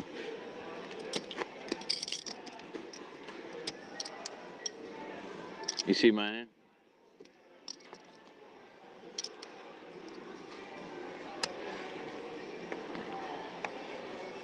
Oh, come on. I was hoping you had ace queen, ace 10 or something. Heads up, no longer any pay jumps to consider. We're playing for the victory. And just as a side note, when you are playing on the live stream of the Borgata events, there are no chopping allowed. You are playing for the prize pool and the money. Any chop agreements would be off the books. They did chop off the bounties before play. Those are not a factor. But in terms of the main prize pool, they are not allowing that. I'll make a slight correction because you can't chop it and end play, but they do let you to restructure the prize pool as long as you leave at least 25% of the prize pool to play for. You just they do want you to play to a winner though. There are two raises. 800. 800.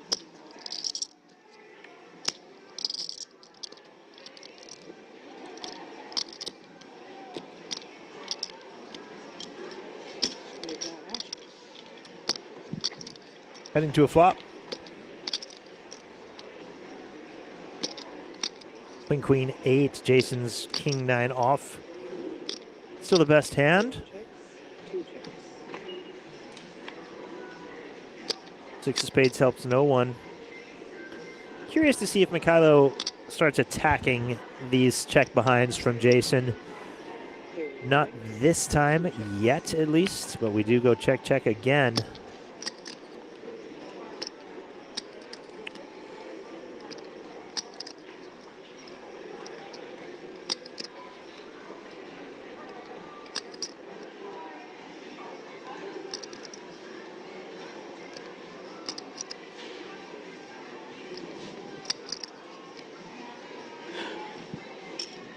Player 1 bets. 1.1. Look at this. Jason had a plan all along, maybe? And a call. Ace high is good. Jack. Even king high. Okay. With a Okay. 9? Yeah, that's a shoving hand. The 9. You blocking some of my bluffs with the 9. I blocked your king 9.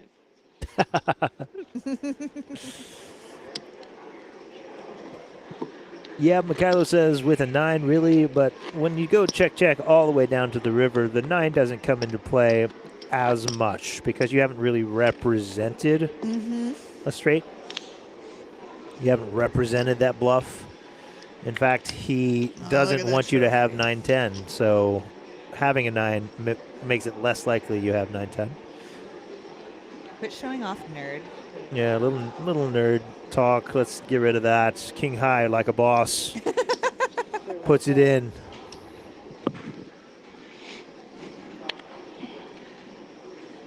Player 2 check.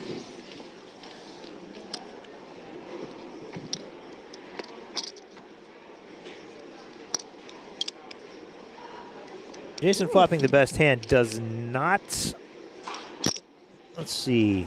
Yeah, he's got diamonds as well. Top pair and a flush draw against the 6-7. Gonna slow play this one. An overcard, but still pair and a flush draw very strong. Mykhailo just has a gutter ball. Player 1 calls. He will stick around for a single big blind. That's not the 9. Would love to see. 2.5 million. Oh, Jason goes with the over bet once more. Makes life easy for Mykhailo, who can just let it go. It's one of those spots where our opponent hasn't shown much strength.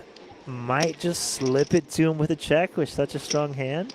Perhaps indeed. I think he would have gotten a bet out of Mykhailo there had he found the check. You can't win with 7 high. Look at that sexy little building trophy. I want to take that home and show all my man friends. We had Lama in the booth a couple days ago when the trophy hit the table. He said, "Look at that bad boy," and then he was like, "Oh, can I say bad boy?" Don't gender the trophies, please. And then you come in, want to take that to all my sexy man friends. No hesitation, no doubt. Again, I giving me a microphone always comes with a calculated risk. It's one we are willing to take. Love it. Sorry. Heading to a flop jack 9 versus 7-8. This is an action flop. Top 2 pair for Jason. An open ender for Mykhailo. Player 2 bets, 650,000. One of those boards that with the right run out could see a massive pot.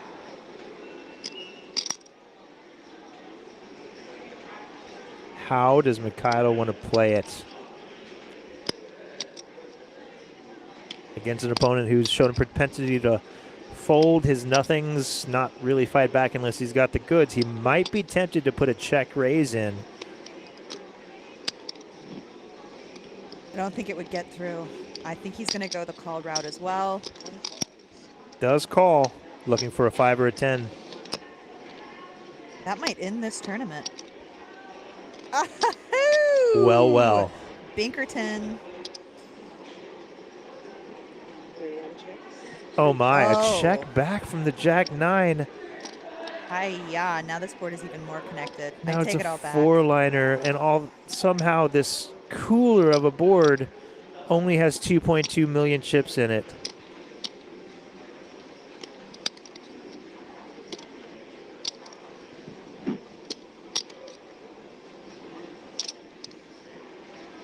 Player 1 bets, 1.3 million. Well, I like the flop. Fucking run out. Gotta pay off. And a call by player 2. We've got 8 for a straight. Jason realizing that he pretty much lost the minimum after flopping top 2, checking back on the turn, and only calling on the river. He's angry at the run out, but he's got to realize there's a world where he loses all his chips. Should Mykhailo have check raised that flop, should Jason have bet that turn, it could all be over. None of those happened, and so Jason still holds 26 big blinds. Absolutely, and now the chip disparity has gone a little bit north of a 2-to-1 chip lead in favor of Mykhailo, excuse me. I like Mykhailo. I don't know if Mykhailo does though.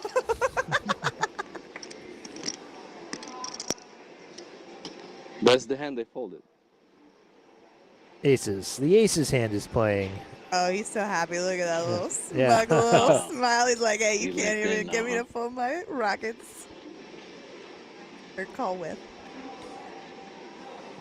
Holy shit, yeah. 7,000. Oh, excuse me. 700,000. Raise.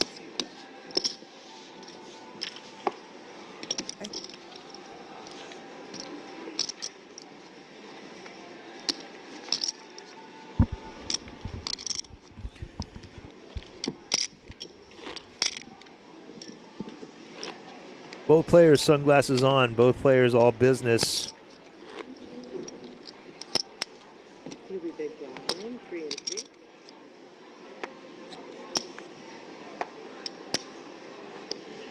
Heads up, hard to make a strong hand. 2 pair versus straight on the turn a second ago, and not many chips changed hands. Mykhailo probably wondering, well, he doesn't know that his opponent had Jack 9. When he sees that hand, he's going to wonder how he didn't get more chips.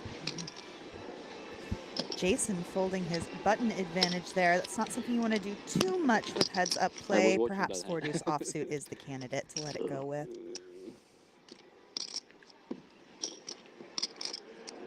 Dude.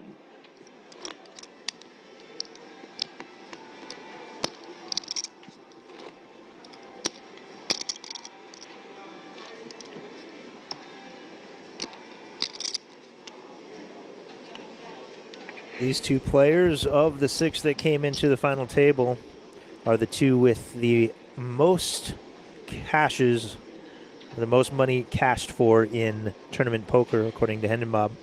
Mykhailo 400K to his name, Jason 344K to his name. That experience, that comfortability at the final table setting has led them to this heads-up match. Mykhailo raising it up on the button with 7-6 suited. Jason going to see a flop with him. Lots of flops that could interact with both players.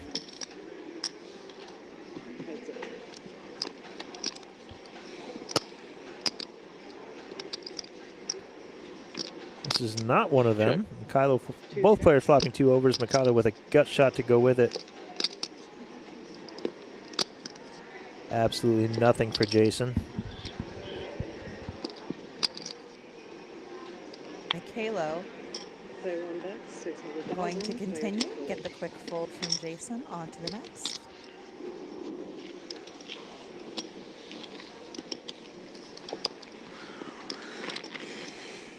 Blinds are going to be going up quite soon here. We should be going up to the 200,000, 400,000 big blind level.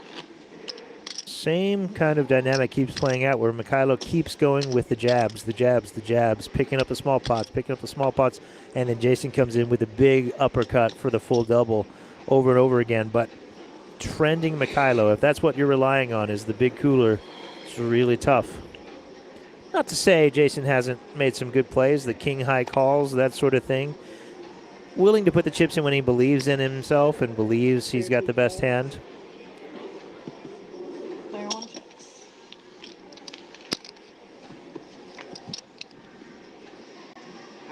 But Mykhailo, by all means, picking up the majority of the small pots, which continues to give him the chip lead. Jason here connects with bottom pair. Gonna go check, check.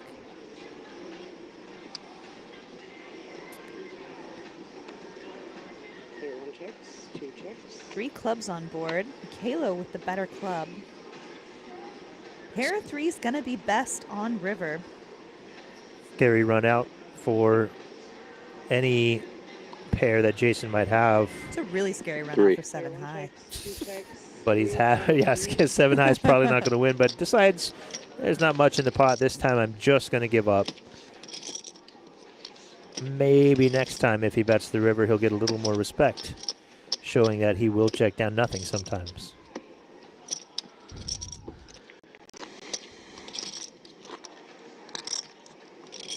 The chip disparity has grown to nearly 3-1 now. Mykhailo looking for that knockout blow to finish this thing. Jason looking for a double to get right back into it.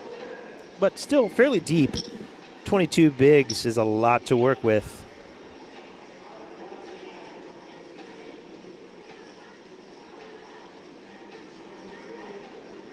Couple of suited hands. Mykhailo the 6-10 of diamonds. Comes in for a raise.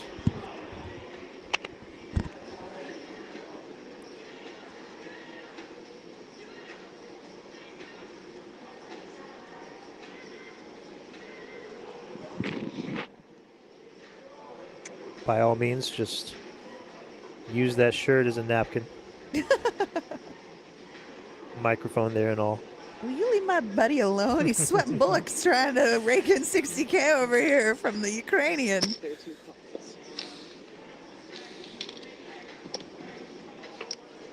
We'll call. We'll head to a flop. And when both players have 4 low cards, 3 Broadway cards come out, and now it's going to be who can fight for it.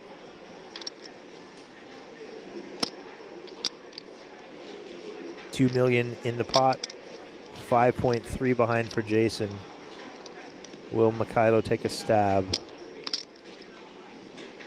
One bet, 600, 2 fold. He will, and this time 7 high can't continue. Let's it go.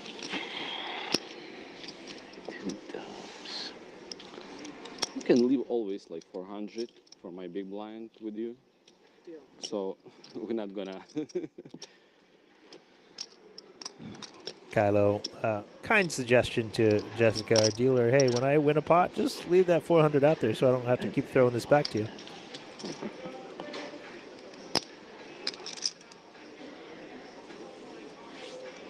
Got the heads up tournament.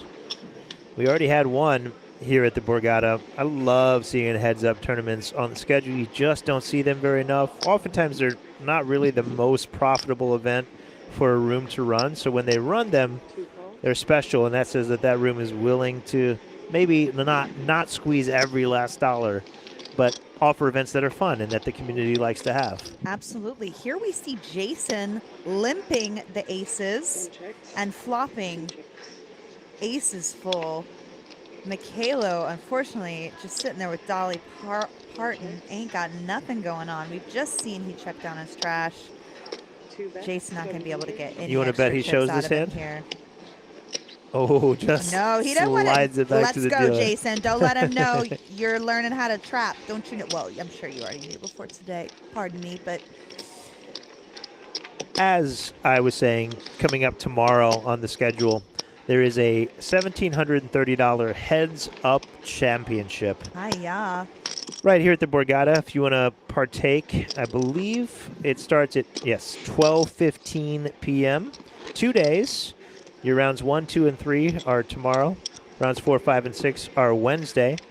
So a 2-day tournament, and there are 64 players capped. So if you want to be a part of it, get down here because registration opened this morning and will close right before the tournament starts or when they hit 64 entries. So if you want to play in the $1,730 Heads Up Championship, go see the registration desk here at the Borgata and sign up for one of the very few Heads Up tournaments that you'll see across the nation year-round. It's a good structure, too. You start with 250 big blinds in a heads-up tournament. 30-minute levels, or 20-minute levels on first 4 rounds, 30-minute levels for the last 2 rounds. chip disparity now at almost 4-1. Jason truly bleeding out here. Needs to find a double to stay in the mix. You know, sitting around waiting for a strong hand. Not to say that's what Jason's doing, although now he has queens. But he just had aces and got paid 0 because his opponent didn't have anything. So, you know, you can't just find a strong hand. Your opponent also has to have something to pay you with. 2 razors, 800. Jason going to opt for the open this time. He's only playing 11.5 bigs behind.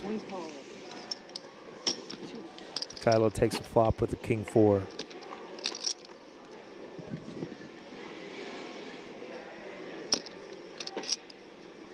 Not a flop either player's going to love, but Jason's overpair is still the best hand. Will we see one of his patented overbets? We will. Take it down. I don't want to deal with turns, and I don't want to deal with rivers. If you got it, you got it. He didn't have it. Leaving no room for Mykhailo to get up to any funny business. Jason picks up the pot.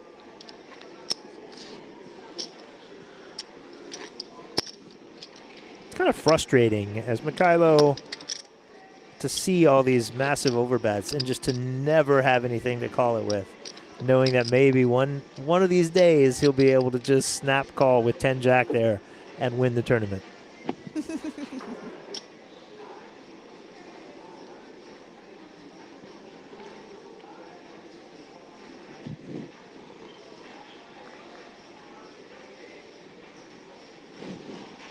All in. Clear now. ounces, all in. Time for some all-in aggression from Mykhailo. Go two folds.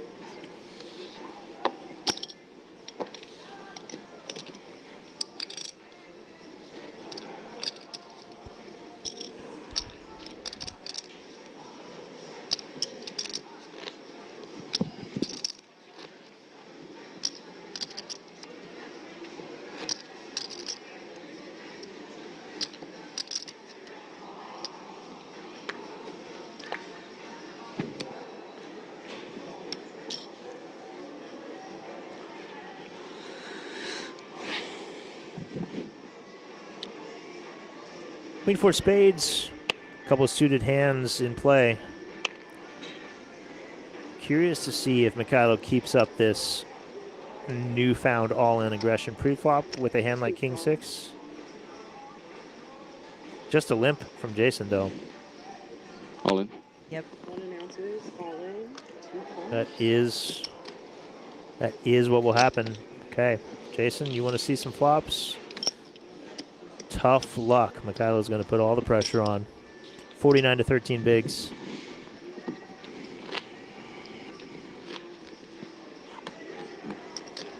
Work to be done for Jason to get back into this. Will he continue to find these strong pocket pairs now and then to Keep the hope alive. build his stack, keep the hope alive? Or will Mykhailo's all-in action make it tough for him to do so?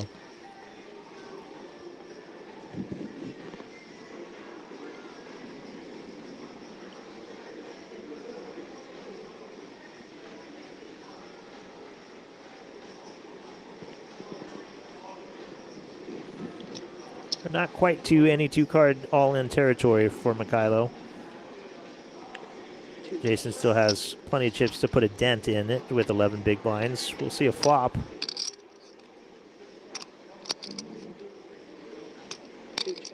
All things considered without making a pair. Pretty good for 7-9, flopping the gutter. Check, check regardless. Ooh, now he's double gutted. Still no betting. I have a feeling that might change on this street, and yes, Mykhailo agrees. 1 bet, 600,000. Half pot, Jason. We saw him with a non-believing call with the king high earlier. Will he get up to the same stickiness here with queen high? Not this time. His instincts probably told him his opponent didn't have much, but really hard to hang on for 2 streets out of position with queen high. Absolutely. Shout out and props to Andrew Moreno, who took down a tournament in Austin at the Lodge just yesterday, making a very dramatic and triumphant queen high call correctly in heads-up play for many, many chips. That was impressive. Very impressive. And then did you see what his wife posted on Twitter? Yeah, I retweeted it. I love Christy. Christy content is premium. There are a lot of ladies in our poker community who are new moms right now. We've got Kitty Quo, we've got Haley Hanna, and we've got Christy Moreno, all with that poker mom content, and it is very fun. 32 ounces, all in. Jason gonna open rip it with the 10s here. Don't think he's gonna get the action. Yeah, so Johnny won that, or Andrew won that tournament down at the Lodge. Mm-hmm. And they're on a delay, right? 30, 45 minutes. So while the tournament's still happening, Christy's watching it at home, and then Andrew walks in the door. So Christy doesn't know if he won or not. And what does Andrew say? Well, she thought he would have texted him, so Right. she assumes he didn't win. She was like, "Oh, I'm sorry," and he's like, "Yeah, well, sometimes it doesn't go your way." This is a really sick hand, though. Walking in, catching the moment before the delay, and by the end of the hand, she finds out that Andrew didn't stop bluffing when he got home, and he had taken it down for over 30,000. So congrats to Amo. Such a fun moment that she shared with us on Twitter/X. All in. Jason gonna shove here. All in, 1 fold. Get it through. We've seen Mykhailo use all 3 sizings, all in, 2x raise, and limp. We know that he's kind of adjusted that based on his hand strength. Curious to see how that plays out as his opponent continues to navigate these spots.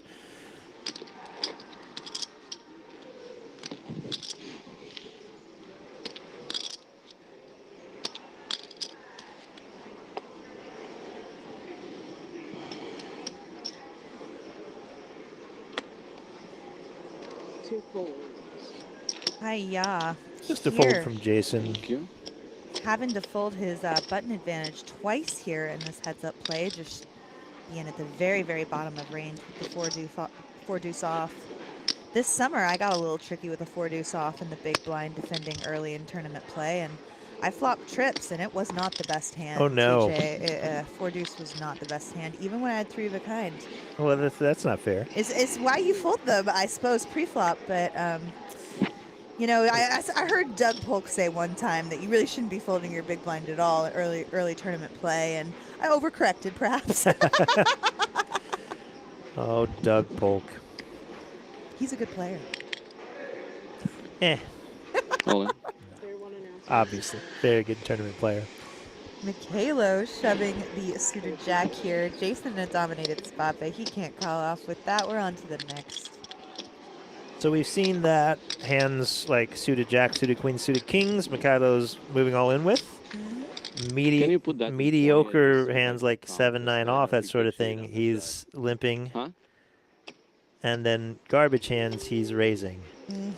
So that's Well, I kind wish of been you the were standard so playing. I far. bet you'd do really well versus either of them. I mean, it's easy to say when you have the cards in front of you to Exactly. know what they're doing. Very confusing sometimes for a player like Jason. Like, oh It's my like an gosh, what does he have when he's doing these right? different things? It's Yeah. hard to figure out on the fly. That's one of the things that makes tournament poker interesting. Mykhailo having a great time singing to himself, feeling absolutely in control here with the 3-1 chip lead. I really thought that was Jason singing, but I might be wrong. Jason's been singing this whole Really? table. Was that Jason singing? I'm not sure. I was watching his lips. They might have been barely moving, but Mykhailo has been. He had his like shirt tucked up under his mouth. Okay, you're probably right.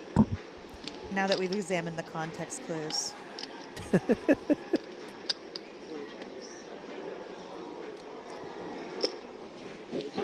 1.1. Player one folds. All right, Jason gonna take it down with 6 high. Found a little aggression, found a little bluff. Well timed, goes his way.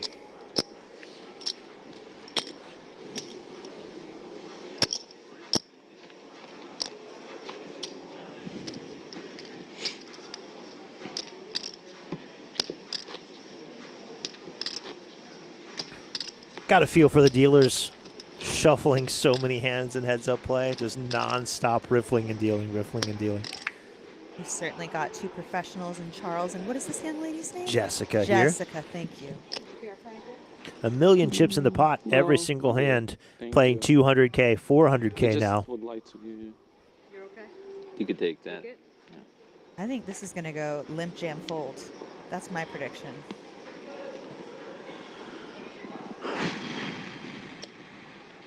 One raises.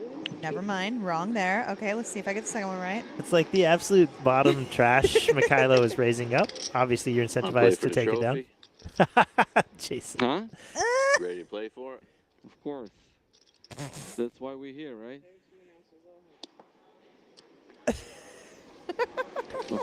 Listen to this table talk. I love I like it. a little spiciness, a little trash talk. Do you trash talk at the table, Teach? No, Oh, you can't. unless shut it's me with up. friends. I mean, if you're my friend, Yeah. then I hope you brought headphones and some sort of I don't know, spit guard or Do you, shield do you for trash you. talk strangers? Yeah, occasionally, if they expose any type of vulnerability to fun, then I might go in there and give them a little hard time. Puts a target on their back. But for- yeah, from you. if you're my friend and you start trash talking me, then we're going to be verbally abusing each other for the duration of the tournament until we are not on the same table anymore. And I wouldn't have it any other Well, way. now I feel offended that you've never trash talked me. I literally have, TJ. You have Really? a bad. Okay, I'm well, thinking maybe- of things specifically in Tunica I said to you right now. Oh, really? I can't say into the microphone. They're Okay. they're too cruel. Okay. We did sit next to each other too. Maybe they just weren't that clever or hurtful. Well, that was one of the few tournaments where I have outlasted you, the Tunica Deep No, Stack. that happens all the time. No, I just, hardly. or if I fire max bullets though. So I, Oh, okay, there we go. you can't kill me. I keep coming back. 1.1. Raise 1.1, player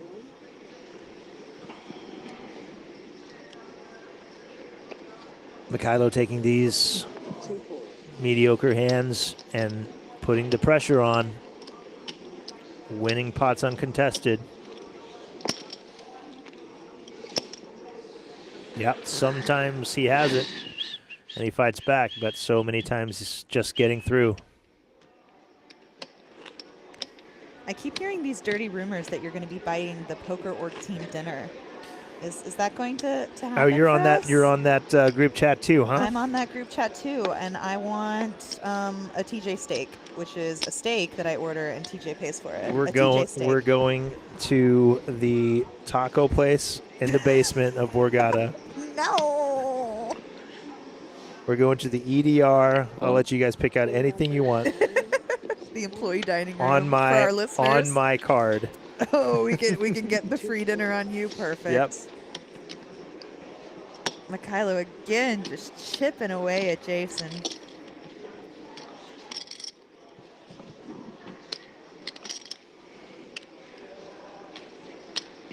We have a beautiful stream setup. Shout out to our stream sponsors, Gorilla Gaming, who have not only provided the beautiful tournament tables that we play at here at the Borgata, they've provided the stream table and are in charge of the stream production. Shout out to Bob and Jesse and the rest of the team at Gorilla Gaming. They're doing a great job here putting on this final table broadcast. Really is so much work that goes on behind the scenes, not only during the stream, but beforehand, the lighting, the camera angles, the wiring that they run. This is a temporary setup, so they come in, build everything, run streams almost every night, take everything down, bring it on to the next stop. So really impressive. They deserve all the love. 2, 3, 4.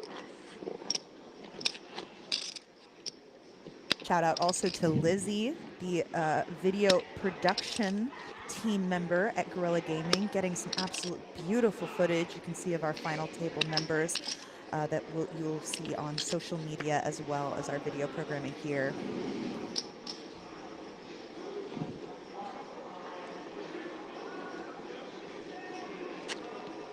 Jason getting shorter, that is, Player announcer is calling.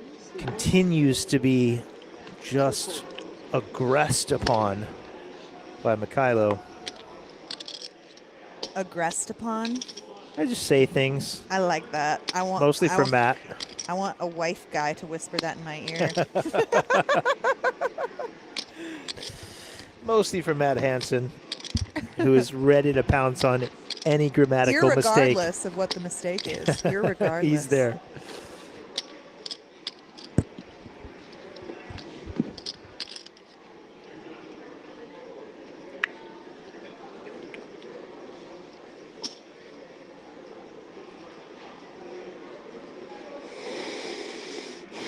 A deep breath. Jason looks down at 10-8, 11 bigs.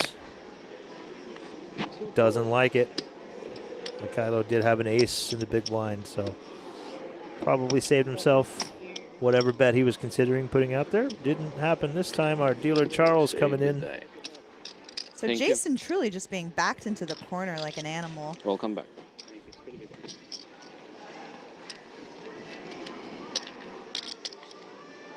Chip disparity now at nearly 5-1. Good. Sorry. Or is that 4-1? Pardon me. I'm not the best at things. I mean, nearly 5-1. Nearly 5-1. As long As as, in I put barely these over 4-1, qualifying yeah. words just peppered in there, I really don't think I can get in too much You can't, trouble. you can't be too wrong. So just like partially and just what are some other words we can pepper in there? Help keep me safe from the chat Around, pros. somewhere nearby, approximately. all options on the table. Just always a variety. leave an of- out for yourself. This one might be it. Hi-ya. Mykhailo moves all in. Jason calls with pocket sevens, and we are headed to a run out for the tournament. Mykhailo with the queen 10, Jason with 7-7. Only 5 cards separate us from what might be the champion. Charles to put a run out. Yabba dabba do be calling for your one time here. An open ender gives more straights or more outs to Mykhailo. It's too many outs. 6 is no good. It's coming. Counterfeit options. Look at all those outs at the top of your screen. It does come. The 9 on the river. Jason says congratulations and predicted the 9 on the river. Well done. He jinxed me. Jason goes home with second place. Jason Pardy, good run. But our champion, Mykhailo Lendel, gets there for a straight on the river and takes down the Mirror Mystery Bounty for just over $60,000. Caitlin, it's been a pleasure being in the booth with you. What do you think of our final table action today? I think Mykhailo, once he got Pavlo out of the mix and Stanton out of the mix, the other 2 really pro-experienced players were the first 2 out. The road really opened up for him to get in there and just take this bird down with some well-timed and consistent aggression. Really proud of the play I saw out of him. Jason made a couple great, very impressive plays. The king high call down late in the tournament. Going with his gut with the pocket 4s didn't work out, but I liked his heart throughout. Going with his gut a few times. Sometimes it worked, sometimes it didn't. But in the end, the big stack of Mykhailo Lendel took down this tournament. Both players should walk with their heads held high. $60,000 for Mykhailo. Jason with $41K down the way with our 6 players there. That will do it for our tournament coverage here today, but that is by no means the last stream of this series. Pretty much every night for the rest of this series, you can find us right here on this YouTube channel with coverage, some cash events, some tournaments, and then culminating with our $3,500 main event towards the end of the series, which finishes with the final table on September 17th. So won't always be me and Caitlin here, although we've been very happy to spend this evening with you. We thank you for sharing it with us. And we hope that you will join us for some live streams for the rest of this week here at the Borgata Poker Open. Good night.